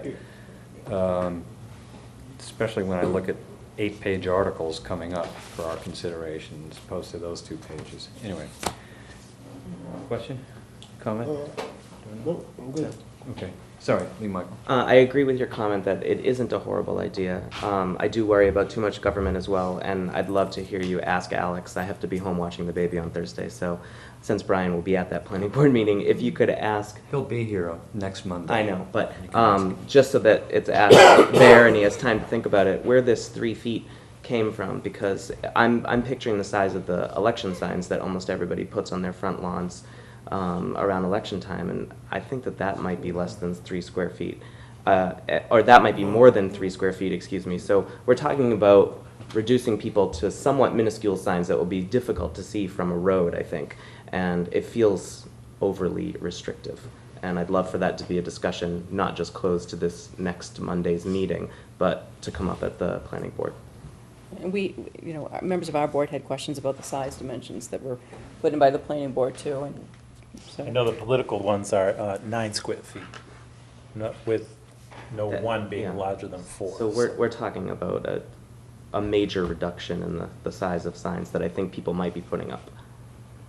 I think. Because, like, I know the school sign might not be affected, but imagine how much square feet is on that just standing two-sided billboard that shows what the next musical is coming up, you know? So if people are not able to put up a sign that's this big, because that's probably like, you know, it's 4 feet by 3 feet or something. A 3 square foot sign is a tiny sign. Imagine if they put on a funny thing happened on the way to the forum. You know, they couldn't fit the letters on. They had to do rent or something like that. Just But maybe for a town meeting, we could think about having a projection of what the new signage might look like, so people can sort of compare it to a typical political sign or real estate sign, or, you know, I'm having my house painted by whomever sign, that kind of thing. Just so people can see what the differences might look like, or if there's really any significant difference. I forgot to raise my hand, sorry. I'll forgive you this time. All right. So, this Article 5, or for signs giving notice of an event, the 2 square foot item, it just sounds like, gee, here's this one clause that's designed to keep notices of yard sales in check, and that's the only purpose. So, I don't know. We'll have to follow up on it with the planning board. Anything else on this article? Great. Now we're going to move on to Article 9, which has a strangely titled subject, Grandfathering Change, Section 4. So, because the next two deal with really, it's wording within the current zoning. Both of them are articles to change pre-existing non-conforming structures. And it is meant to make the, when you go to make a change to one of those buildings, to make it a little bit easier, to make it that, right now, if you live on a non-conforming lot, in Residence C, that means if you have less than 7,500 square foot lot, anything you do on that property, you're going to the Zoning Board of Appeals. Well, what this is trying to do is to identify that property as it's pre-existing non-conforming. We know what it is. And it doesn't mean that you have to go to the Zoning Board of Appeals right away. There's a few other, if the lot was created before 1938, it's pre-existing non-conforming. It is. It's okay to have that kind of a lot. But that doesn't, as our zoning is written now, you will go to the Zoning Board of Appeals. And what we're trying to do is remove that step and just make it so that the building commissioner can address or allow you to address or alter your house the same as somebody who has a conforming property. makes good sense to me. There's your less government, Frank. That's my less government, I love it. Less government, I just put a star. less there. lawyers. You got it. And Get 'em out. this was actually submitted by 2 of the lawyers in town who do a lot of the representing of homeowners in the non-conforming properties. And the next one is the same thing, first story determined by grade. I think if you were here last year, you can remember Cheryl going on and on about, what is typical grade? How old is the house? If the house is new, well, we know what the pre-existing grade was before we built the house. In this one, we have it's a house that was built before 1950, and you have a sloping yard.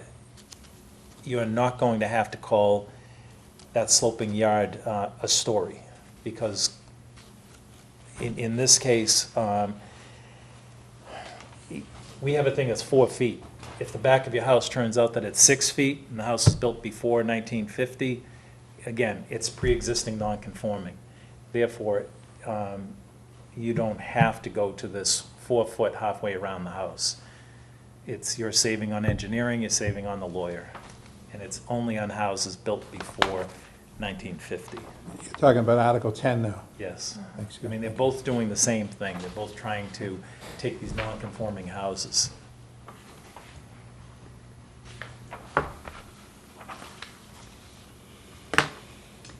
Any questions? Well, we can, if after study you have some, then we have a We'll be back. recourse on Monday, next Monday. Okay. Article 11 looks pretty long, and I'm going to test out a concept here.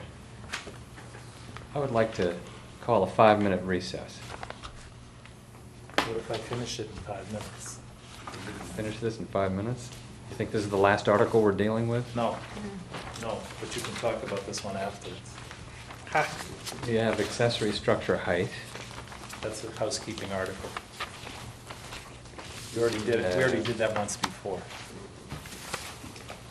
Master plan implementation submitted by the planning board.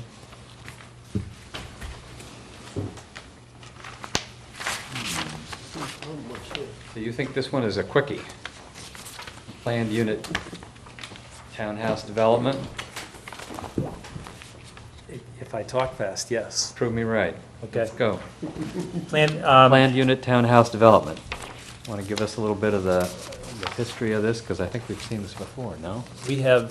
We do overlays here in town. We do planned unit developments. When we do a planned unit development, we're not touching the zoning that's under it. We're giving it a new overlay. So this is an overlay for a site-specific property, or a property that is confined to whatever our article says. You've seen this with the landscape PUD that showed up at May's town meeting, which actually just got approved this morning. You've seen this with 36 Central, with the Central Ave Business District overlay. You've seen 88 Wharf under the Milton Village planned unit development. The buildings that would be built at 2 Adams Street would be under the Milton Village PUD. This takes it and gives it a little bit of a wrinkle in that it is trying to create townhouses. This would create, this is using a density of 4.5 to the acre. This has very, very strict design guidelines built into it that makes no building higher than 2 stories. Makes a master bedroom on the first floor. Not more than 2.6 bedrooms in the development itself, so there's no more than 3 bedrooms in any one of these buildings. Usually there's only 2. Usually it's a master bedroom on the first and a loft on the second floor. There are very strict design guidelines to this.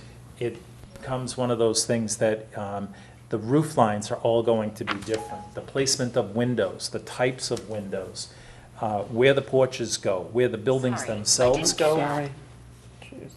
Where parking takes place. Every one of these units has between a 1 and 2 car garage. The parking for guests comes in pods around the property. The landscaping for the project is extremely specific. There were discussions with the neighbors. This has been going with the neighbors for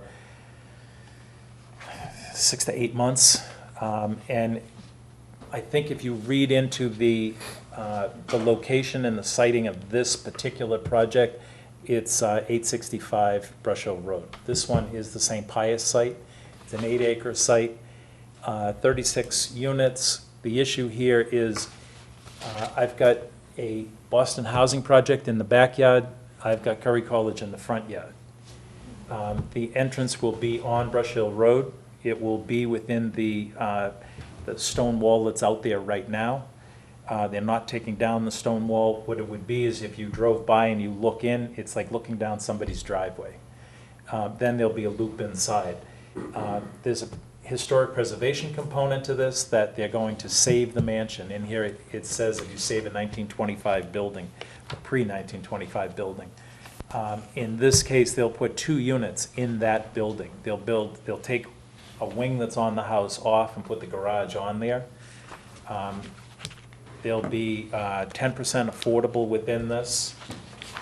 And you have site plans, again, you have extremely specific site plan design.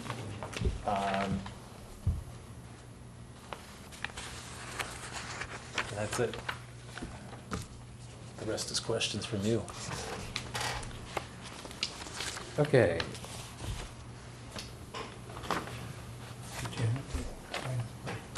Frank, go ahead. Is this something, is this article for a particular place that's already has asked for a permit, and we're gonna change what's there to meet their needs? What's going on there? I don't understand it. I mean, do we already have a request for a permit for this area? And is this? We have somebody who would like a specific permit. We do not have the ability to give them what they're asking for, because our zoning does not allow that. We're talking about an area up on Brush Hill Road that is Resident A zoning, which is 1 acre zoning. You have an 8 acre site, which means you could potentially build 8 single-family homes. The issue on 8 single-family homes is the location of this property. Again, you have a chain link fence that separates you from a Hyde Park housing project. You have Curry College across the street. You have the ability to take and create units within this property on a private way. You're creating, there's 36 units expected in here. They are age-specific in design. They're not saying that you can't move in, but the price of the units is going to control who's going into those. But at the same time, condo association has stuff written into it, or the draft condo association documents. You can't rent more than X amount of units in this place. If you rent it, it has to be for a specific period of time. Therefore, you're not going to wind up renting it to students, because it's too high-end at this point. It's more, it's the end of career housing. Follow-up. Sure. The follow-up, this question, isn't this spot zoning? Not if you're doing a PUD, What do you mean PUD? What's it? planned unit development.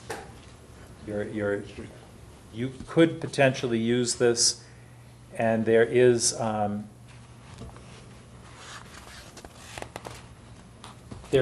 committee that was formed by the planning board to look at townhouse development.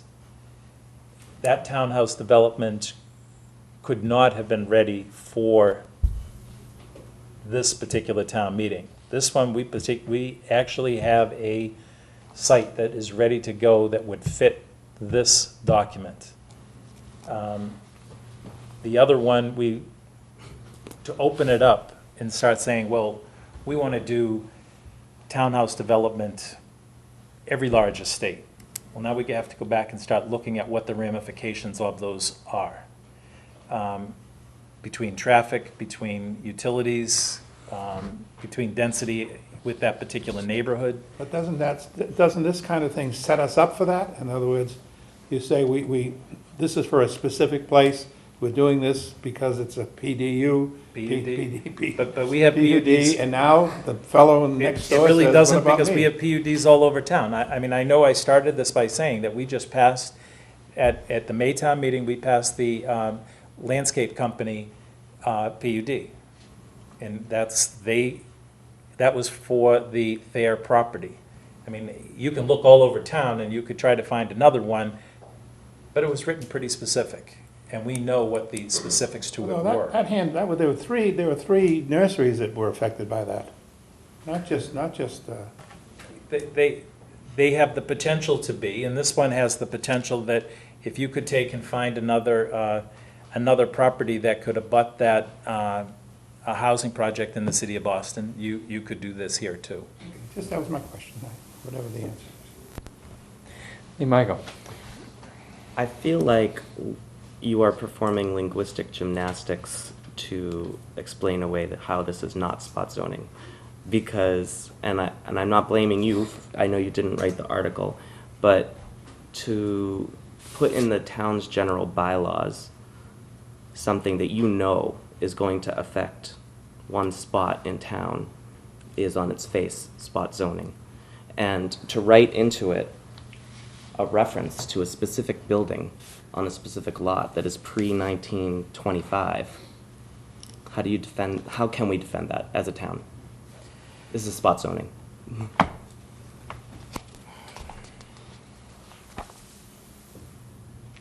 How do I defend it? I know that we have cultural landscape on a specific site that is another PUD. We do have most of our PUDs are pretty site-specific. What's the one, 36 Central? There are only 3 buildings, or 3 places in the Central Ave Business District that could have had that building.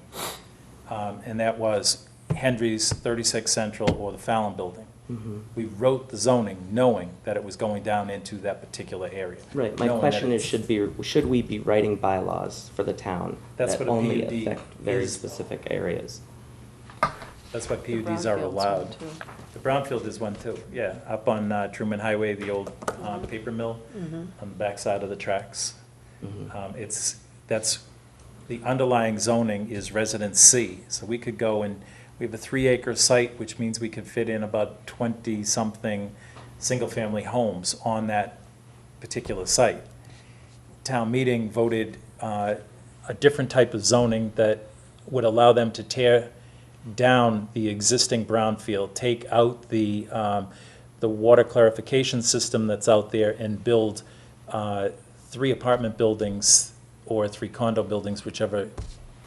I think those were condos, but they were 3 rectangular buildings on the river, on the backside of the tracks.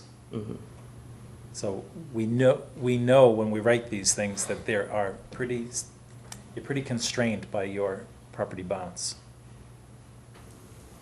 Steve? Yeah, kind of anticipating comment at town meeting, because this comes up time and again. 8 acres, 1 acre zoning by right, they could do 8 single-family homes. This is higher density than that, and in exchange for that density with a higher profit, we ask for the 10% affordable housing, which doesn't move the needle, which leaves the next developer able to come in and say, give me what I want, or I'll go with the affordable housing and under 40B and force something down your throat. And there's a few folks that get up at town meeting in each time and say, why do we stick with this 10? And why don't we pick a higher number? And why don't we pick a higher number? This is only going to move the needle a couple basis points. It's not going to move it a percentage.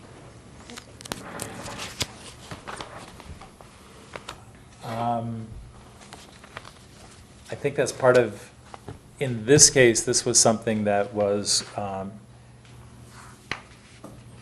this was part of the negotiation from the developer to the surrounding community, back to the planning board, and the 10% is what came out of those discussions. Can I just ask a quick question? We're supposed to have, in order to be invulnerable from 40B propositions, we need 10% affordable housing in our housing stock, is that correct? Yes. Okay, so any development that is offering 10% actually doesn't move the needle at all. Well, it does. Actually Increment. takes That's it 'cause we're backwards. under Takes 10. us backwards. Actually takes it Takes backwards. us a tad. backwards. Takes us backwards. Backwards, yeah. Because you're basically, You're increasing the stock, you're increasing so your total stock. It's Right. moving it back. So why 10%? I could build 8 and get nothing. Yep, sounds good. So, Is that a threat? Sounds good. No, I mean, that, so if the developer has the 8 acres combined, they can propose a 40B, and then that's the argument. At least you're getting something. actually, the 40B was offered in this area. And it did come back that the neighbors were more wanting the higher end townhouses than something else that could be put on under the 40B heading. So the thinking is that this is better for the town.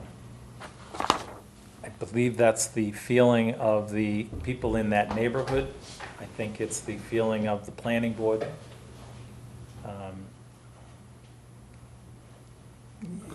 You know what you're getting.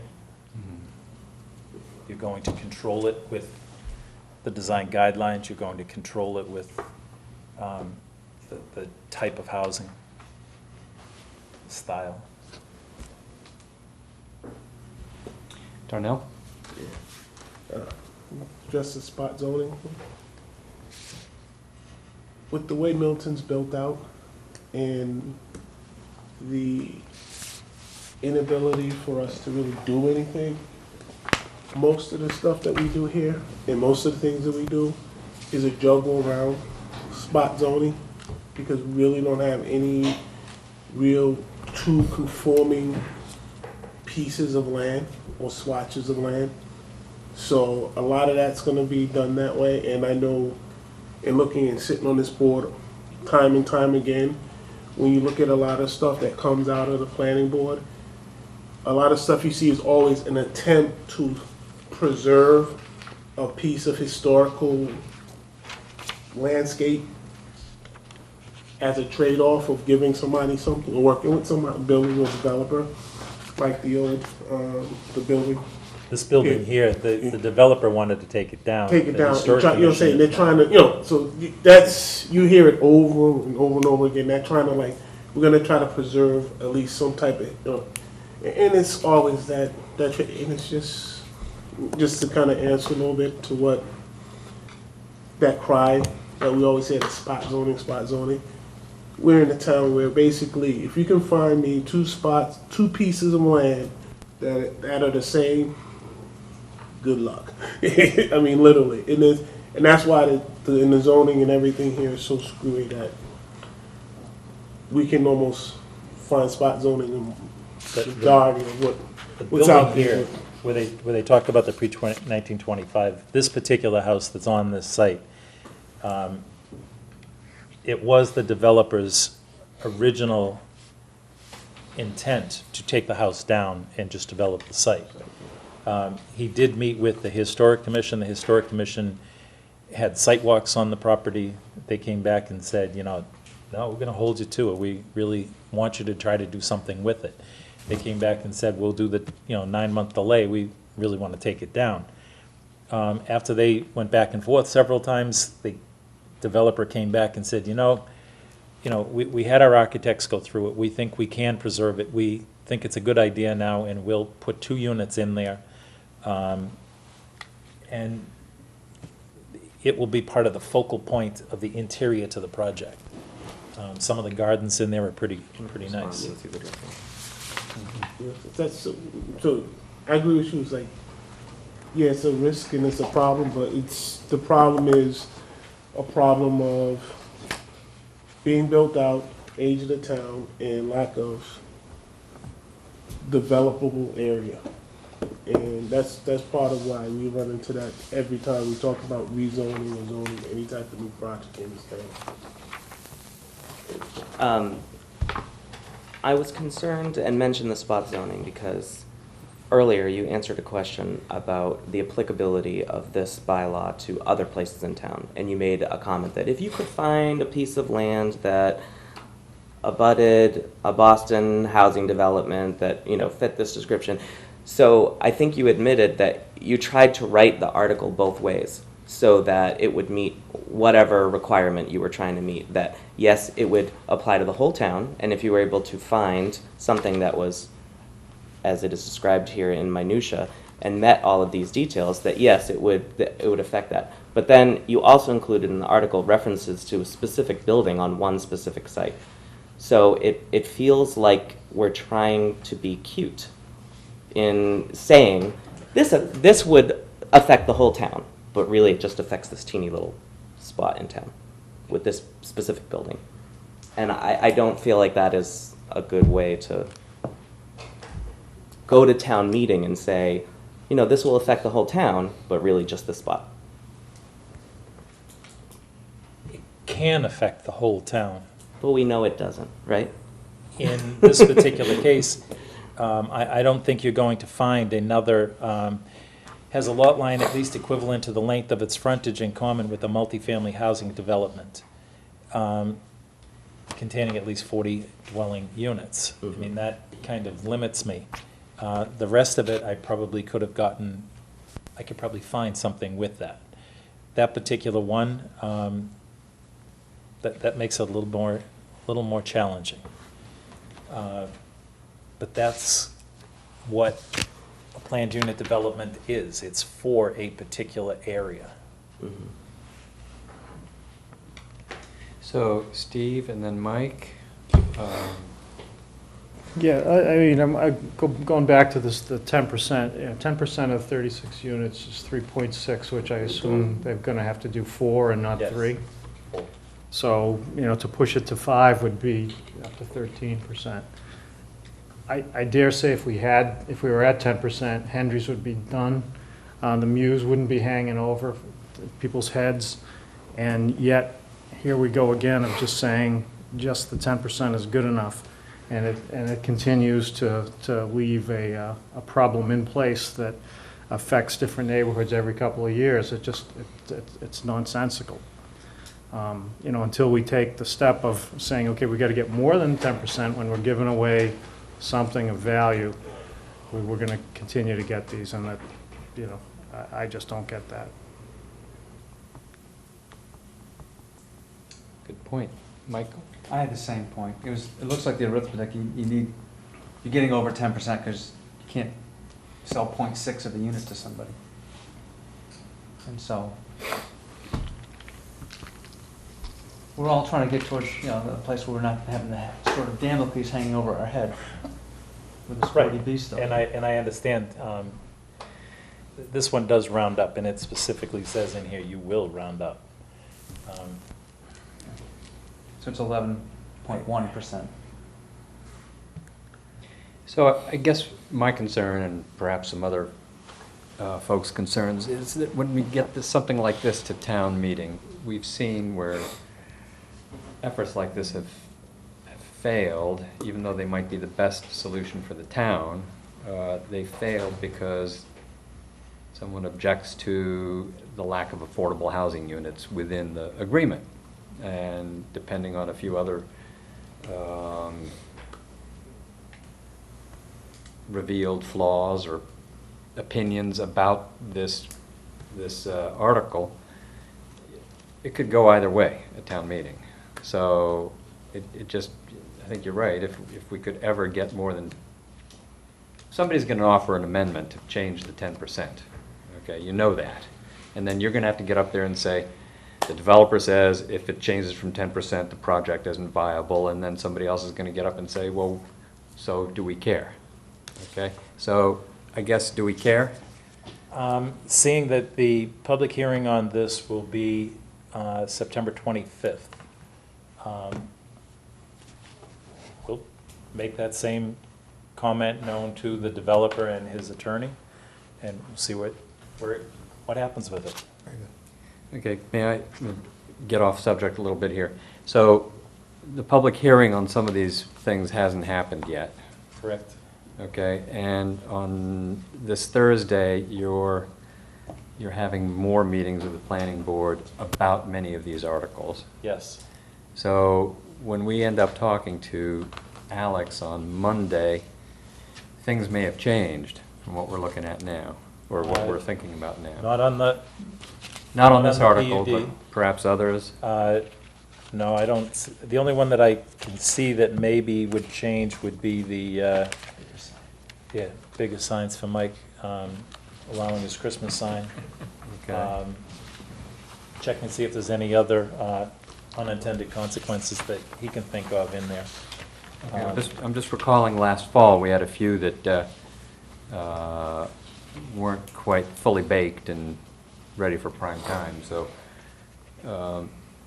I'd hate to put a lot of effort into thinking about this and then have Alex come in on the 15th and say, Oh, we're not going to do that one? We haven't hit one of those yet. couldn't we have a recommendation to send it back to us, please? No, we're not, No, we we're haven't not, hit one of we're those not yet. anticipating any of those. No. Okay. Great.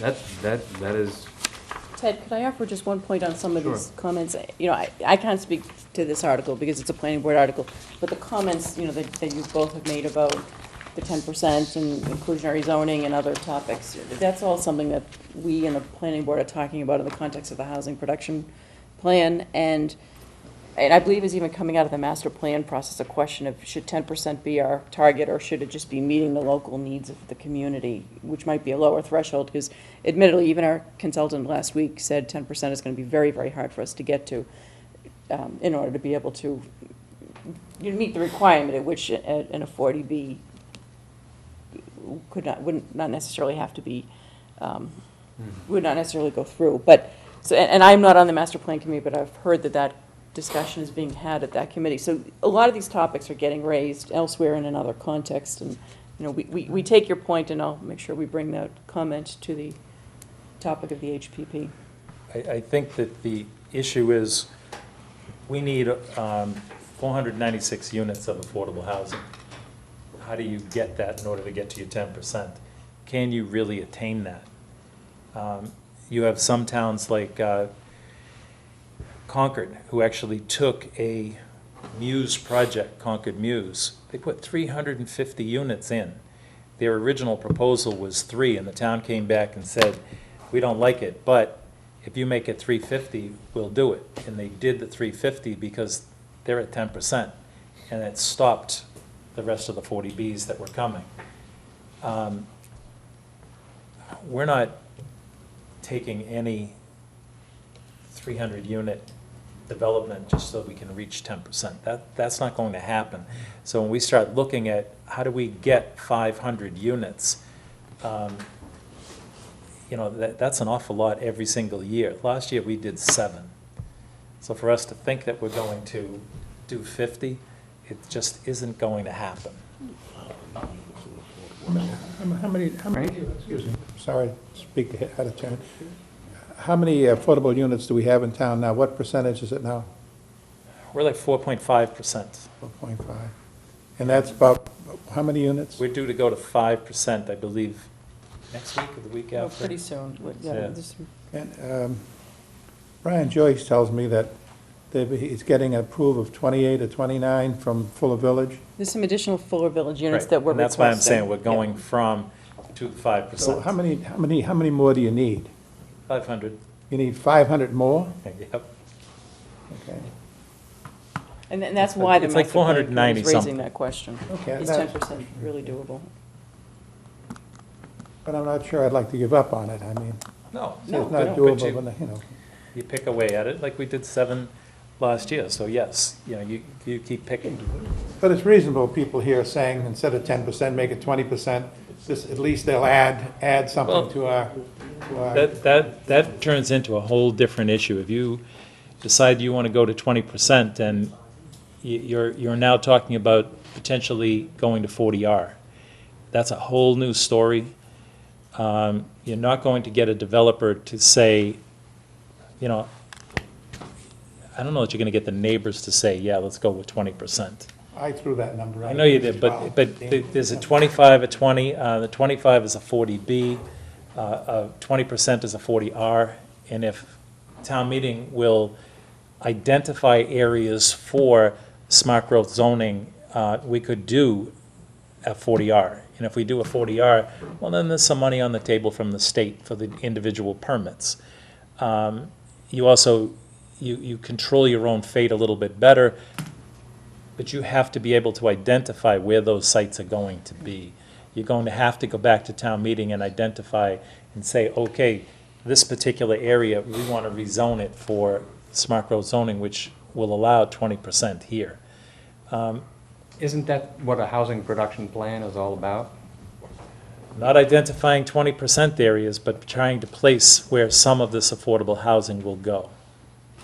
So it's Which is step part of the below that. reason we haven't gotten a housing production plan to this point, is because we haven't been able to have the selectmen or the planning board come together and say, affordable housing will go on these properties, and this is how much we'll attempt to attain each year for the next, until we reach 10%.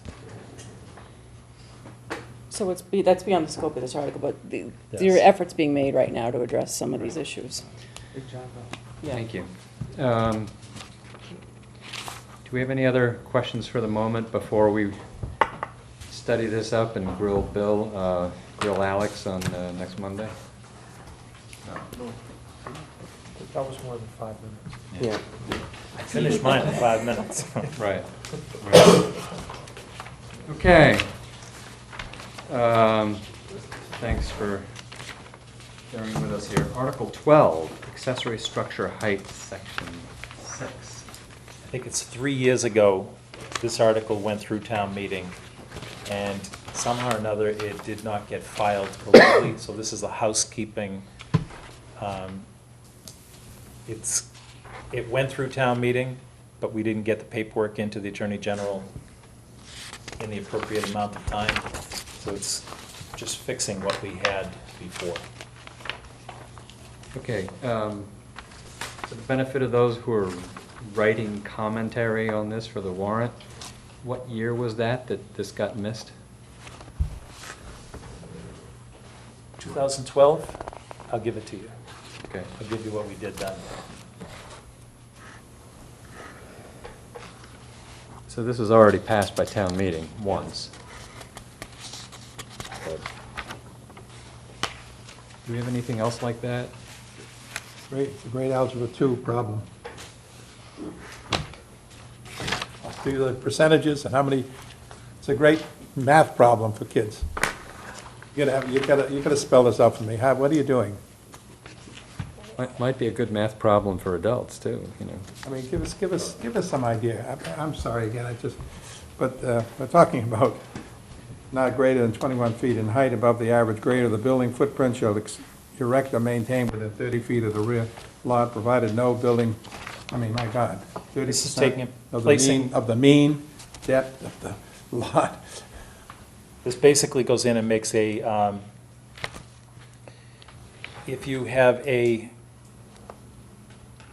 it has to do with the accessory structure, a garage, or a pool house, or a studio somebody has in their backyard.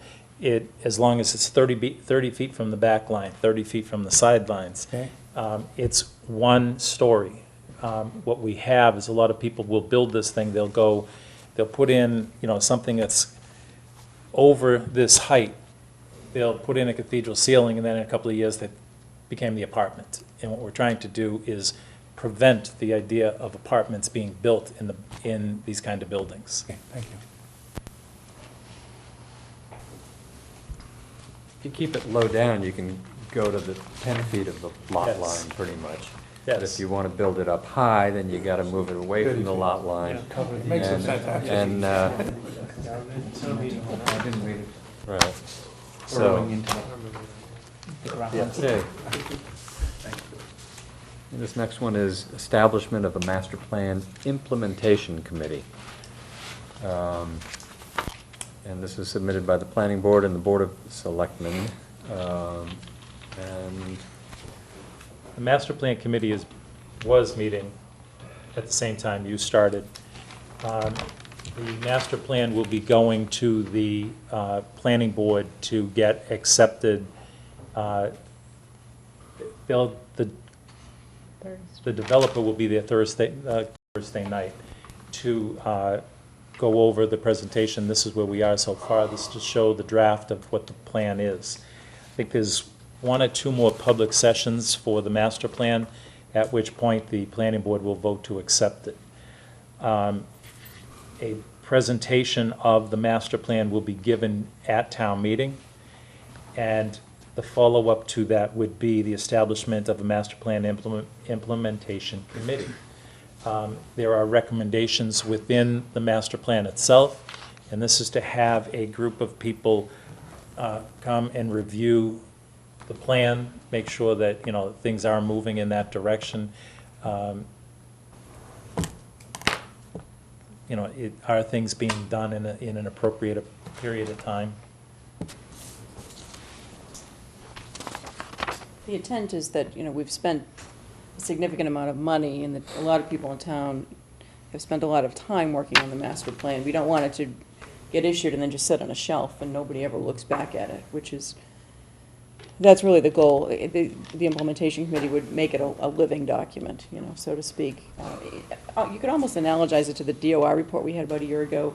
The town government study committee is really the one that's taking the lead, doing a lot of the follow-up on that. So it's the same idea, to have a committee to follow it up, make sure that the recommendations are being implemented, or at least considered and recommended and brought to town meeting periodically. Absolutely considered. I mean, I think there's some things in that DOR report that could probably be excised, but, that's just my opinion. So, no, this makes sense. The town has put in, what, 125,000? Yes. All told into this master planning process. And I heard the contractors, consultants, whatever you want to call them, they're excellent. And they really did a fine job of summing things up, and I'd love to hear maybe Thursday, I guess, that's right? Thursday That's night. their last one, good. And this makes so much sense. It's a pretty easy concept to get behind. I don't know, Darnell, you had a question or a comment? My question is, what do you think of a period of time? Is this going to be a rotating committee, or is it just going to be, how do you envision the committee working, or terms of the committee? How do you envision? I'm just trying to get a vision of the committee. I envision it working. I don't know if the planning board has if they've had any discussion about that. We were asked by the planning board to co-sponsor it. I know all of us thought it was a good idea. It's gone through some revisions. Since we saw it initially, they've made some changes, especially to making this not be a bylaw committee, but being a committee that would exist for 10 years.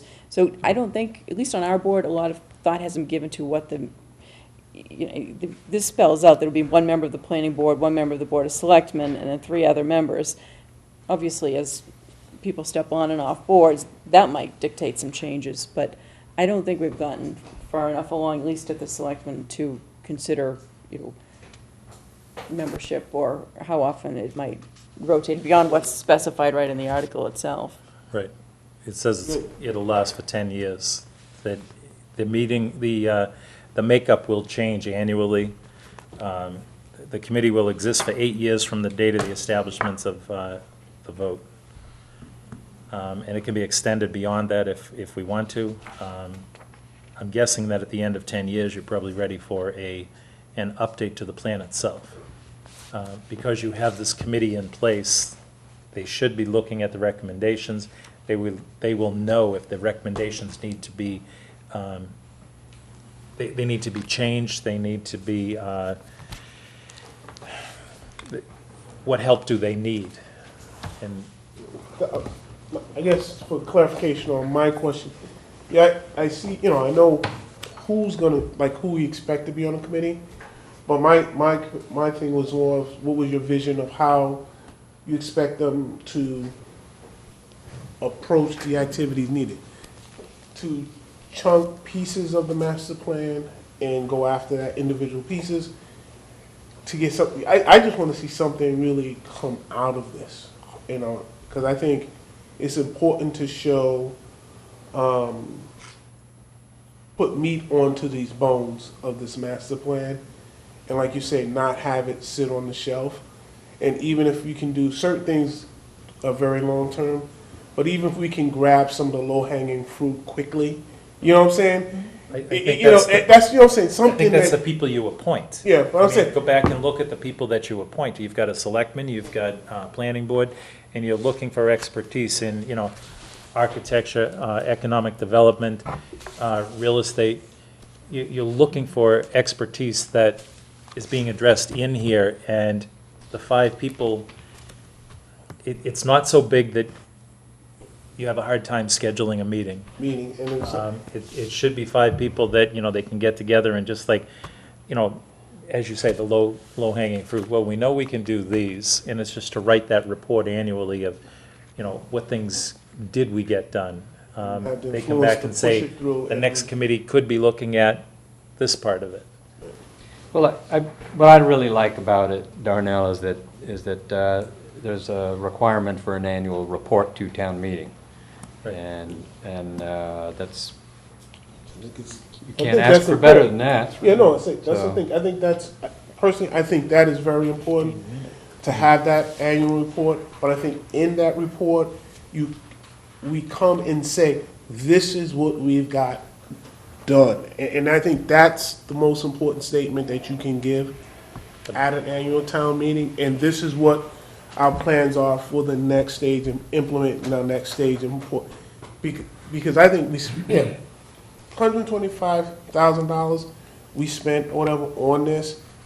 Yes, it's important, but I think more important is to start moving the town forward on identified problems and showing that we are addressing issues the town have, and we're putting together long-term plans and solutions. And that's why we put the committee in here. And that's what I'm saying. I think the committee is definitely necessary, and we should be doing something, but I just want to like say, let's give the town some hope and something, and get the town behind us in a way that, I think the fastest way to get the town behind this process and actually get some buy-in and get some help is to get saved and show that we can get something done. This was worth it, Well, I think, People buy-in. I think with the, You volunteered for it, right? right.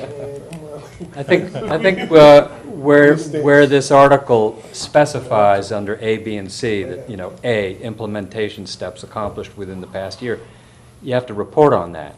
Right. Okay, I think that's what you're looking Yeah, for, that's- Darnell. I think, big time. anticipated steps to be accomplished within the next 2 years. This is what you want to hear. And this is exactly what the structure should be. And then it's just a question of the expertise and the presentation of the committee to get people excited about it, or, I don't know. I think it should be pretty good. How are we doing here? Any other questions on this one for the moment? Just a comment, it does say that the terms for these 5 people will be renewed annually. I mean, they were appointed annually, I think. Doesn't that paragraph say that? Yes. Yes. Said committee shall consist of 5 members to be appointed for terms that are renewed annually. So if they don't get the job done or they're not doing it, they won't be. Right. They don't have a term of 2 years, or they have a term of 1 year every time. I think that's what that says, doesn't it? And the committee's also reporting twice a year to both the planning board and the selectmen, so in addition to town meeting, it's periodic reporting during the year. I like terms that are 1 year. Yeah. The warrant committee is 1 year. Most of us serve longer than a year. Some of us may decide that a year on TV is enough. We'll find out. Okay. Are we all set with the master plan implementation? Great, okay. All right, so now, beyond this one, I think it just says Board of Selectmen, so this is where Number 15? we can thank you for being here, but do you have anything to say to us about easements or eminent domain? Yep. Maybe you better stick around. Yeah. Yeah. Okay. 15 is easements, that's me. It is, good, all right. Presently, when we have a subdivision, what happens is, if we bring in a town water line, we get an easement for that water line. When the sewer line comes in, we have an easement that follows the line. And we should have boilerplate information that allows the selectmen to accept easements each spring. And we've never done that. We have addressed site-specific, but I think part of the reason that we haven't done it is we don't have that many subdivisions that we do this with. A lot of what we have are private ways. A lot of them are, in order to take an easement like this, you're potentially taking property from somebody, and therefore we have to go back to town meeting. And we shouldn't have to go back to town meeting every time we need an easement for a public utility. So that's what this particular article is. This allows the selectmen during this fiscal year, and each May from now on, this will be in those boilerplate items that get voted, that gives the selectmen power to do X, Y, or Z. This is one that would allow them to do that same thing. Case in point, the temple is going to go in on their property. Well, the issue is, there's a new 8-inch water line going from the street into the property. Well, there's an easement that follows that line. Should that line break, it's ours to fix, but we're fixing on private property. So what we're trying to do is go back and make sure that all of the public utilities are within easements that we have rights to work on.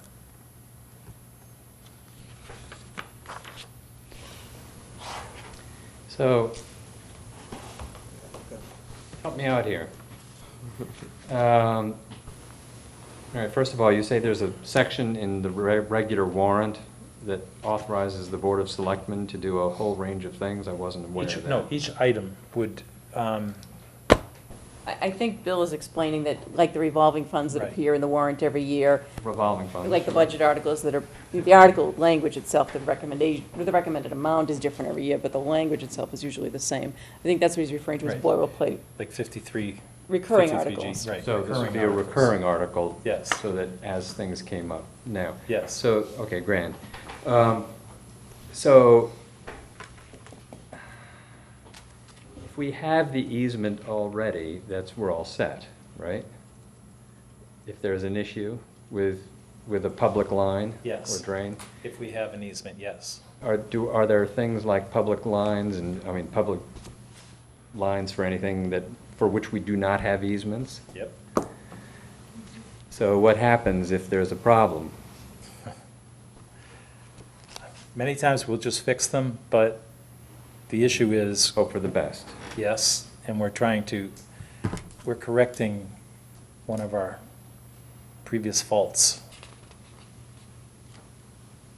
How many miles of easements are we going to be required to acquire immediately in order to correct those existing faults? Can you characterize the existing faults? No, No. Who can? Or we just discover these by accident here and there as they come up? we discovered it as when you have a private way and you now bring utilities down a private way, you now have an easement. Where the streets before would be public ways, it's not an issue. Mhm. On a private way, you have issues. Well, somebody's got to grant you the easement. They do. Okay. And otherwise, it's their issue. But our DPW does not want to take and send an 8-inch line into a property and just have a dead end in there. They would prefer to be able to take that same 8-inch line, run it through the property so that it loops and forms loops to increase water quality, increase pressure. And in the case of where the temple's going, it's meant to loop into something else. Okay, I got Frank, and then I got Darnell, and then Steve. And I'm not sure I'm clear on the concept here, but anyway, go ahead, Frank. Well, the concept starts to get more clearer to me, is that these are not just easements because you have a line in there. You want to do something else on that person's property. You want to go beyond it. And an easement means, if you take an easement on someone's property, they can't put a driveway on it. They can't put a fence across it. all those kinds of things. Easements are pretty tough on some people's land. So I think we have to be careful. This is very broad, just one paragraph sounds like nothing, but taking an easement of someone's property is pretty tough, I mean. And it is site-specific in what that easement language would say. But you're not going to see, you're only allowing the selectmen to enter into that easement. What you're looking for is, you want to see the specifics of the easement, but you're not going to see that. This says you can do it. You says this This can says do you it can over do the it. objections of the people. This No, says this has government will to, do no, it. the only way you're going to get an easement is if somebody grants you an easement. You're not taking an easement from somebody. Okay. Somebody has to grant you an easement. And so why do you need this then if they grant it to you? This says you're gonna take the easement. Time out, Frank. I think I'm getting it here. This allows the board not have to go back to town meeting every time they want to do this to ask Yes. permission to do it. Yes. Right. It's an Okay. authorization. So Right. currently, you have no ability to negotiate an easement? I mean, We have no way to conclude an accept one easement? without coming back to town meeting. When was the last time you went to town meeting for an easement? That's why I said we have a few of these. Because you haven't done it. We usually put them into public ways, or, we'll run our utilities through the public ways, and then we just bring them in. It's recorded on the deed that there is an easement across the property, but it didn't go through the town, so they're usually private easements. Okay, so this allows the Board of Selectmen to negotiate for an easement with the property owner. The property owner can then extract whatever price they can get. Is that right? It's an authorization to acquire. I think it's the other way around. We're not going to give somebody money to bring an easement through. They want the water line. You want the water line. The only way you're going to get the water line or you're going to get the sewer line is to grant an easement for that utility. If you don't want to grant the easement, don't grant the easement, but we don't have to bring in the utility either. Well, that's fine as long as there's only one property owner involved. If there's somebody else who already is on a separate loop. Then they're on a separate loop and they don't have to. They're on a separate loop, and the loop you want for the newer development, or whatever it is, goes through their property. They don't have to grant that easement. If there wasn't one granted, you're right. Okay, I've got Steve. Oh, Darnell, then Steve. That's, well, now I'm really confused. Wow, now, ooh, I thought I knew what I was saying. Well, Yeah, no, go ahead, Steve, because I'll come back after. Okay. 'Cause I had a the question. thing that I thought odd about this is that it limits it to a fiscal year. I mean, there's lots of responsibilities that the Board of Selectmen have, that they don't come before town meeting every year to have the authority to exercise. So I don't know why this would not be something just sort of cooked in, if it's a bylaw or something along that line, that it's just vested in the Board of Selectmen, and they can exercise it from time to time whenever it comes up, instead of, I don't see anything here that calls out fiscal 15 as special, or that this, Town council has advised us that we need to do it annually. for how long has town council Why? advised us to do that? He told us that this summer, that, when the lawyer for one of the developments came in and said, we want to, we have been asked by the DPW to grant you an easement for our water line, at which point, okay, well, what's the process for accepting the easement? And we went to town council, and he said, it's town meeting, unless the selectmen have permission from town meeting to accept an easement.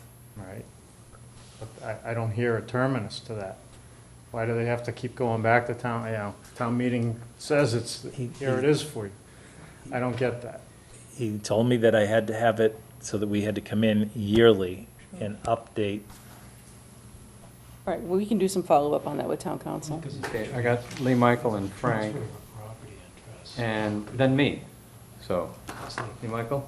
Can you clarify accept versus acquire? Because you keep mentioning accept the easement, but the article specifically says acquire, and I'm wondering, can the Board of Selectmen acquire an easement by eminent domain? And if that scenario would ever exist, where you forced an easement, was it contemplated that we would want that to come before town meeting so that, you know, that would have a wider vote and view? I'm just wondering, are we giving away a power here that town meeting might want to reserve?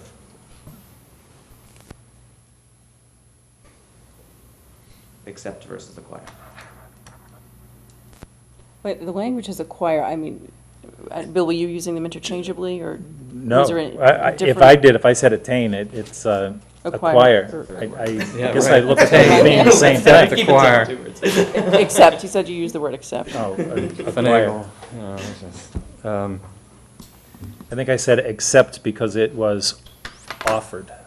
Yeah, and I'm asking, guess is there a it's- scenario where it wouldn't be offered and it would be taken? And are we granting that because we're using the word acquire? Well, for eminent domain, Bill can correct me if I'm wrong, we would need a town meeting vote for an eminent domain, which is a coming article that we have next. But I don't know the interplay with easements. It's not, we can look into that question for you, Lee, Michael. Okay. Okay, Yeah, so- acquire so- also calls up like a purchase, you know, you could Right. you'd be expending something in order to acquire something. So it calls into my mind a dollar sign as well, whereas accept, or a different word, might not raise that concern. So again, the recommendation of the warrant committee can change the language from acquire to accept. But we might want to discuss with apparently Mr. Flynn. Well, I- Mr. Flynn is the one who wrote the article, is that Wrote the correct? article. It sounds like Bill is kind of using I said. just a descriptive term. I and- said and accept. He said accept, but But town That's all right, we might like accept better. Right, but town council I- recommends acquire, obviously. Well, I will ask he him. wrote it. yeah, I mean, I Language, think obviously. Bill was just, you know, it's just conversational rather than, sometimes the written word is a little more precise than the conversational term. We certainly can ask him that Okay, question. I'd We kind can of do like to it. get back to Steve's question, which is, this may reveal a problem that's been in existence for a while, but I gather town council has not been recommending this solution for a while. But it does seem to me that the permanent solution would be a change to the general bylaw rather than a recurrent article. So why isn't a change to the general bylaw under the selectmen powers not the solution? Why do we have to do this and reauthorize it every year? Yeah, I mean, if there's, excuse me, Ted, if there's a good reason from town council, okay, but can we get a little bit more investigation on that, please? Yeah, absolutely. Now, Again, for the Roy and I have moment, spoken with him about that, so Bill, you've had the conversations with him. We can certainly follow it up. now, for the moment, since that would be hard to introduce immediately, this is only 1 year. So I could see getting behind this for 1 year, but I'd really want to get an answer to why the general bylaw couldn't be changed before I'd want to go to a second year on this. I'll ask him and have your answer Monday. Okay. Oh, sorry, Frank. That's okay. Again, I believe that for 1 year, because of the power it gives to the selectmen, without people having a recourse to come to a town meeting and say, I don't want to give that easement, or this is the problem with that easement. And this gives the selectmen a chance to do it without any chance of rebuttal from the people. And I'd have a problem with that. And it's powerful. This is powerful. And it's not just, we're putting a line in, and therefore we have an easement. And you've described it very quickly. We can put a line in and then go through your property to someplace else, and then loop it around and so forth. It's very powerful. It's a one paragraph, and I think that's why he says 1 year, something. I'd rather have it come to the town meeting and let us I don't talk think about that it's for that purpose. I mean, this is for, I think you have to go back and look at the rest of the wording in here. It does roads, sidewalks, vehicular access points, passages, drainage, utilities. I said utilities because that's originally came to us because of a water line. to abandon or to relocate easements. If somebody has a drainage easement that's no longer required, should I have to run to town meeting to get rid of an easement? I could just, go to the selectmen and say, look, I don't need it anymore. I don't need to take and run it, I don't have to run it to Mike's house. Instead, I can turn around, I can run it to Katie's house. I don't want to go that way. His I only get, 1 inch of pitch. Over here, I can get 5 inches of pitch. I can get rid of it easier here. I think a lot of this would be solved if we just went with accept, because then it's freely given by the property owner. It implies that, as opposed to any other method of obtaining these easements. And I think maybe that might put your mind at rest, Frank. I don't know. It would. Okay. So let's inquire about I the think word that at the acquire. same time, there is the ability to, if he puts in acquire, I can understand acquire. If we have to take and put in a drainage line, if you have to take and do a negotiation Then maybe with that's them. the time you need to come to town meeting. Yeah. Okay, Okay. I'll ask. All right. Great. So let's follow up on that. Okay. There might be another question. Oh, sorry. Yes. I remember a long time ago, I used to, just up with Boston Water and Sewer, and it was a benefit to the homeowner to have the easement. That if the water main broke, and it was the city's responsibility, Yes. they would go fix the pipe. Yes. And I remember that my job was to try to make the city, get them out from having to fix it, saying it was on the landowners. Yes. If it's a So private this is actually way, helping you the fix person. it. That's why you give up the easements. Like, sure, city, run the water out here. Exactly. And take care of the pipe if it breaks. Exactly. Okay. The sewer line breaks, it belongs to the city, they have to fix it. It isn't like they're taking land to Right. do bad Right. things. I'm willing to do that, except they have to, the landowner has to have some say. A lot landowner of does have- times, for instance, if you've got a sewage line or something running through your backyard that serves the neighbors instead of you, perhaps, and you want to stick in a swimming pool, you might have a problem because there's going to be certain rules about how close you can dig to that easement, okay? So it could But somebody adversely gave that affect you easement. there, okay? Right. But someone gave that easement, probably the previous homeowner, okay? And sold you the property without your full awareness of the restriction. I mean, it's not an easement unless it's recorded. Oh, yeah, no, it'll be recorded. It'll be recorded. That's what title companies do. Right, right.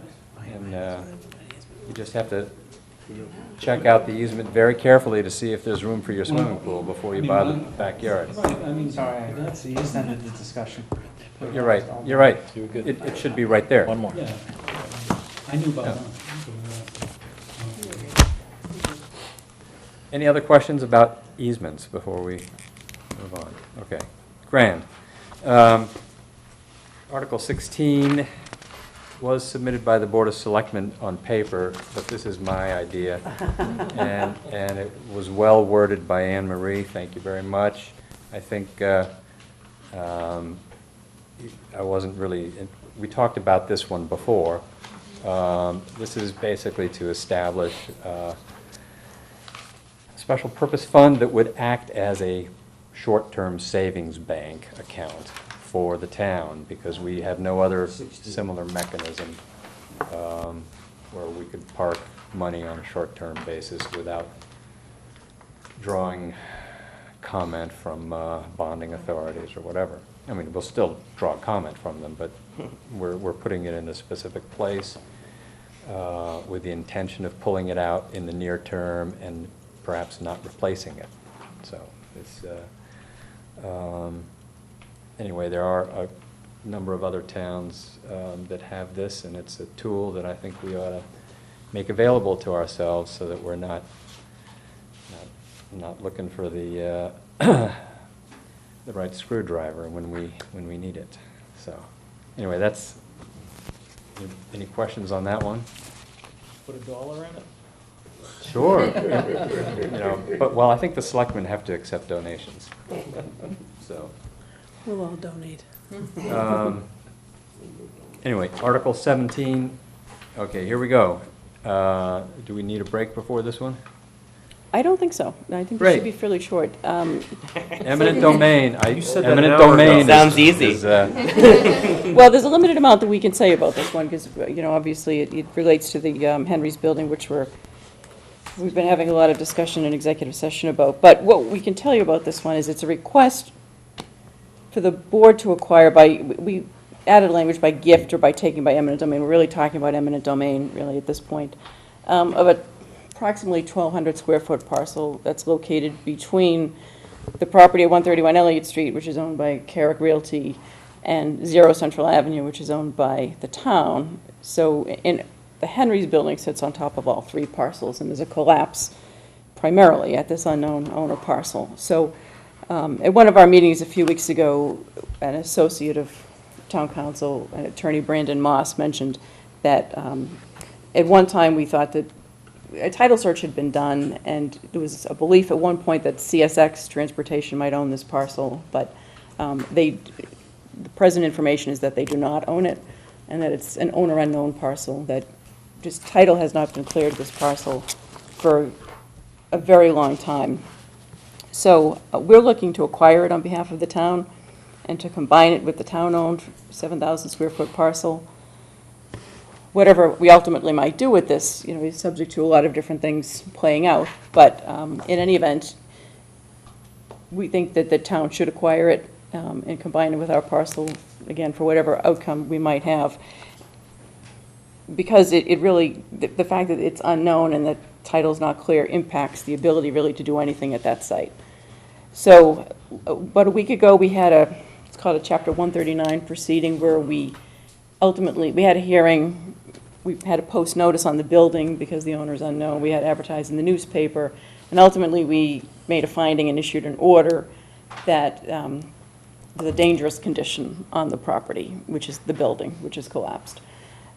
And it was based on testimony given by the building commissioner. So we issued that order, which basically determined the building the portion of the building that's on this 1,200 square foot parcel, not the Carrick parcel, not the town-owned parcel. We've had a continued 139 hearing on the Carrick parcel, but that's different. That's not what we're talking about here.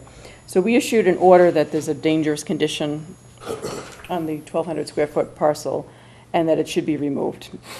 And the town is looking to take it by eminent domain. Again, regardless of what the ultimate outcome would be, combine it with our parcel would give the town approximately 8,300 square feet, which is larger than the parcel that we currently have, that we purchased from the MBTA many years ago. Hopefully that's a succinct description of it, then we can answer questions. Okay, I've got Jonathan and then Darnell. And then, sorry, Lee Michael. So, take it from who? I mean, I don't understand. I get the eminent domain, but if you can't determine the owner, how would that be? Yeah, it is. We have to take in, we have to make notice in the newspaper. We have to make notice, you have to make a filing with the court, at land court, and we've done all of those. I mean, the 139, the building has collapsed already. The roof over that area is down. The second floor is down. Everything's down into the first floor. We know that this is not helping Carrick Realty's building, because they have the older part of the building. And the way their construction is in there, it's just going further and further. We know that we did the deed search on this property. In 1926, when the MBTA, well, it was the Boston Transportation at the time. Boston Transportation became the Mass Bay. Mass Bay became MBTA. Well, back before it was the railroad, when the railroad gave it to the city transportation, that parcel for 1,020 square feet had parcel owner unknown in 1926. So we went back, and we've got deeds going back to 1847, understanding where each one of these things is, who owned all the different pieces. We've gone back and looked at the railroad deeds. We've looked at There were takings by the state against the different railroad companies. We've gone back and checked all of those. We've looked at CSX, we've looked at Conrail, we've looked at New York, New Haven, and Hartford Railroad deeds. We've gone back and looked at the deeds that for the New York Biscuit Company, which was before Nabisco. We've done serious homework to try to figure out who has this. So if you cannot determine who the owner is there going to be a cost associated with the taking? Well, potentially, we think ultimately there, if there's ever a claim made, on the one hand, there might be a claim for the value of the land, but on the other hand, we have a cost to remove the building. So hopefully, there's all kinds of things that might have to happen, but ideally, they would offset each other, and we would, if an owner came forward, and there's liability for the building that's there as well, which is collapsed, which is going to have to be demolished. The answer to your question is yes. We have to, before we can take it, or once we do take it, I guess, we have to then hire an appraiser to go in and appraise the property. The real estate appraiser will come up with an amount. We have to take that amount, put it into an account that if, for X amount of time while we continue working towards identifying who that owner could be. But as Katie said, there's also some costs here. Right. We have a building that we just went through an entire 139 hearing condemning that part of the building so that we can take the building down. We had to have hazmat people go in and test all of the different materials. We had to have structural engineers go in because this is up against an active transit line. We've got people in the street that, could get affected by it. Will it get affected? So we've had all these different people go in there. All of those things have cost us money. All of those costs are associated with this property. So this all comes out of any cost they think they're going to get for this piece of the building. So obviously, this is a complicated, there's a lot of moving pieces. It's a complicated situation. So what? Find them and bill them. Exactly, exactly. Right. We got Darnell, Lee Michael, and then Frank. One thing is like what I was saying about let's just get it done. That's the bottom line. I heard about that, read about it. I said, we can get this over with because I thought it was silly to argue about who owned this little piece of property in the middle there. We've been and trying. have that hold up. No, see, I thought it was silly to argue who owns it. I'm saying, we own it. Eminent domain, whatever we don't own it right now. No, I'm not saying we own it So right we're now. I'm trying- saying, given the overall, basically, we'll own it and just go through the eminent We've domain tried. process like we're doing right now, clear that hurdle and get this process over with because I'm sure I'm not the only one around this table or in this town who is tired of hearing about this property. And the things that keep popping up associate with it, we constantly sound like, two little school kids arguing over, a graham cracker or something.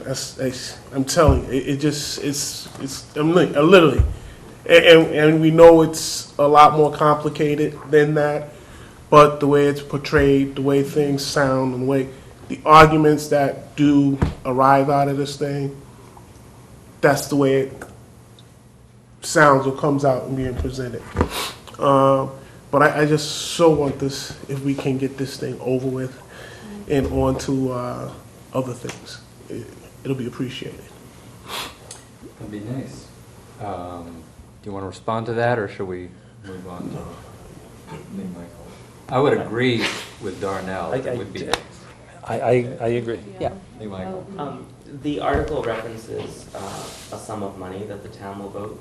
Are you asking us to recommend a specific sum of money?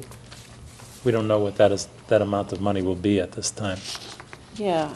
How do we address that at town meeting then? Or even in the warrant.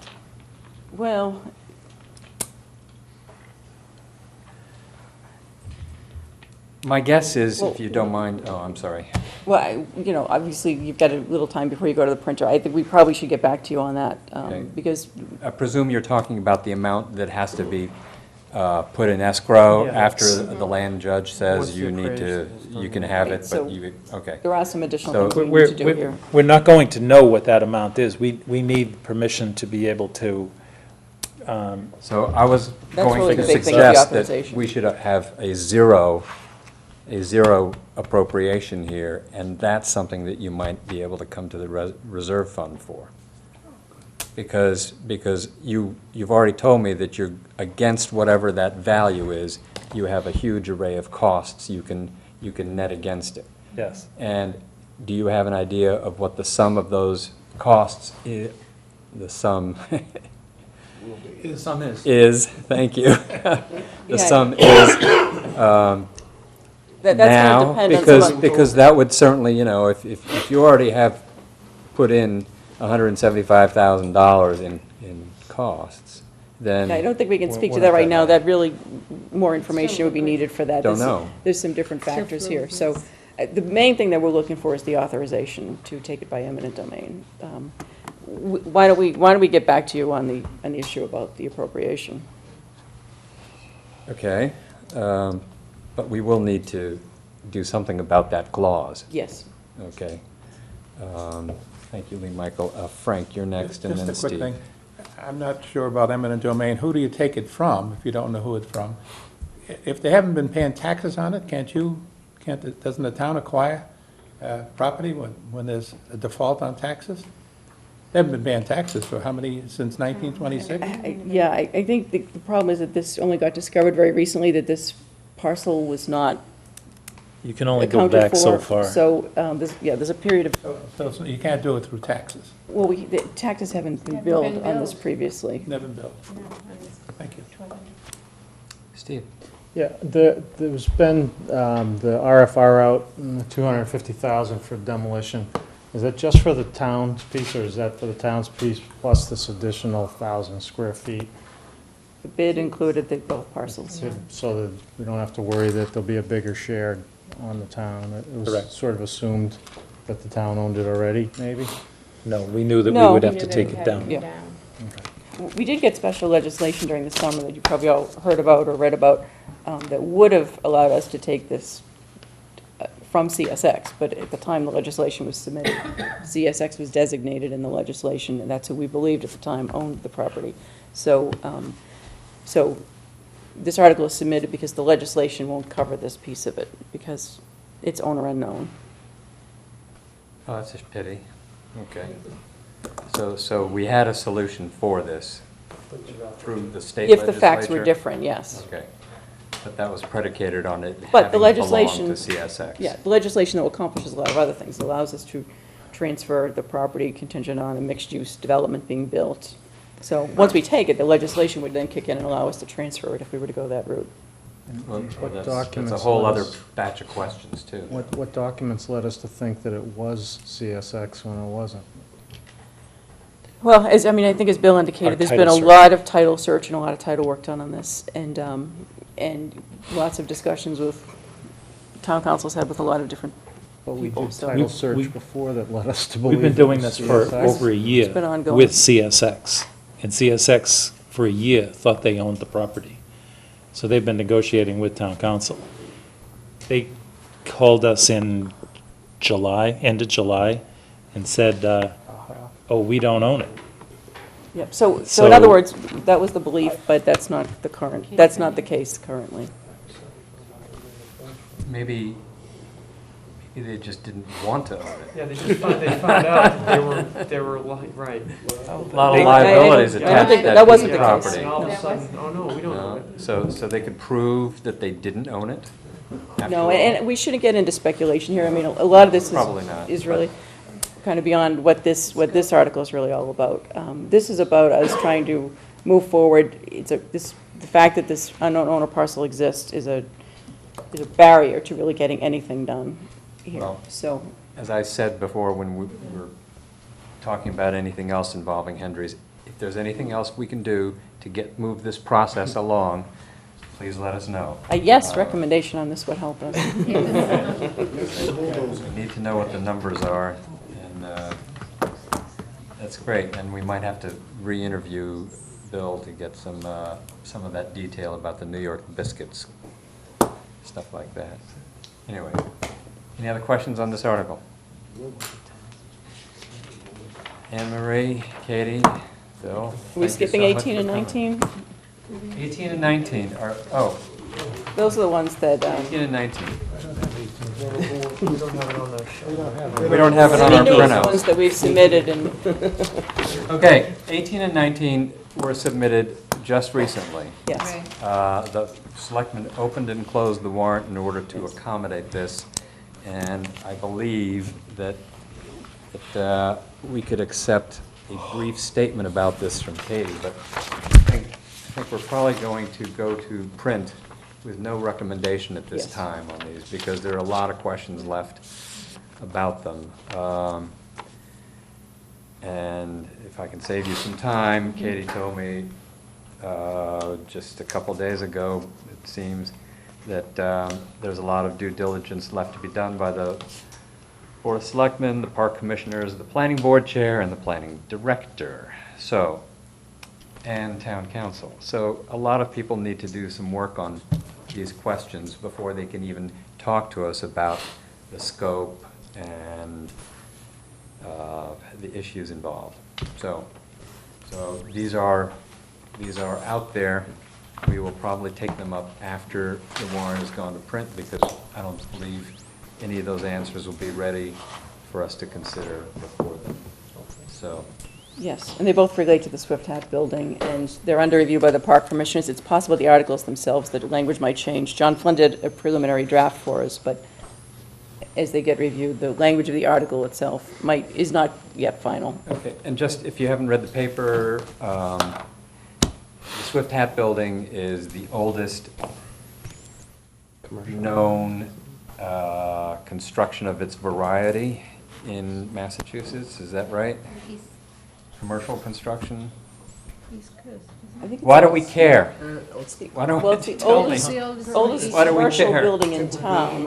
And I think the historical commission might have some other information about I how thought it rates had to do elsewhere. with the construction techniques involved. Well, that's true. No, I think it's that it's a No? commercial building that's still in its current location, has been used continuously, until it became vacant several years ago. It was used continuously for commercial space, and the historical commission feels very strongly that it should be saved, if that's possible. So maybe we should talk to the historical commission when we talk to everybody else about these two articles. So, again, thank you for coming. And do you have anything else you want to tell us about at this moment? I I'll guess just you mention probably. two quick things about two other articles. One is That'd be the great. Capital Improvement Planning Committee, that's submitted by the library trustees. We have asked separately from this article, we've asked the Town Government Study Committee to look at the membership of the Capital Committee and see whether they would recommend any changes, because currently it's comprised of a lot of members of different boards, and the question is, should it be more like your committee, in which there's 15 people who don't represent another appointed or elected board, who are here to represent that board's interests. So that issue, won't be decided before this town meeting. It's just something to look at for the future. And Well, we are discussing that article next week with Chris Hodlin, and presumably the rest of her board will show up in support. That's my guess. Yeah, and their article would make it an odd-numbered committee, which is a good thing, because currently it's an even-numbered committee, and usually you want to have an odd number of committee members for obvious voting reasons. The other one is Article 14, the fire station facilities. I think at your last meeting, the question about the ambulance service came up, and that's something that's really a policy decision for the Board of Selectmen. It has been decided back in the 90s by the Board of Selectmen, but there's interest in revisiting that issue. We haven't yet asked them, but we may ask the Government Study Committee to weigh in on that, give us, do some research, and give us their thoughts on it. Well, an efficient study built on the fire space needs report would need the town preference as to whether they go EMS or fire-based EMS or not, in order to figure out how big a building they would need. But I'm concerned that, again, I'm concerned about appropriating money when we have no money to appropriate in the fall. And also, their best guess is anywhere from $34,000 to $75,000 or $100,000 for this study, and that's a little bit loose for my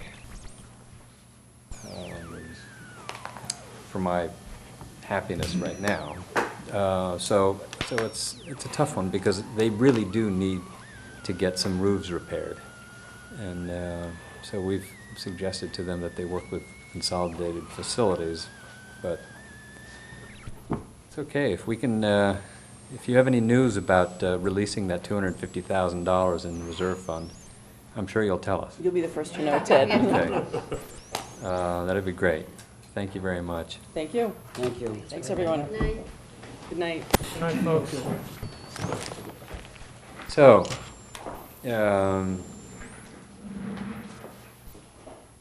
I'm looking for a motion. Motion to adjourn? Second. All in favor? Aye. See you. Wednesday night. Wednesday night. Yes. Wednesday night? Wednesday night.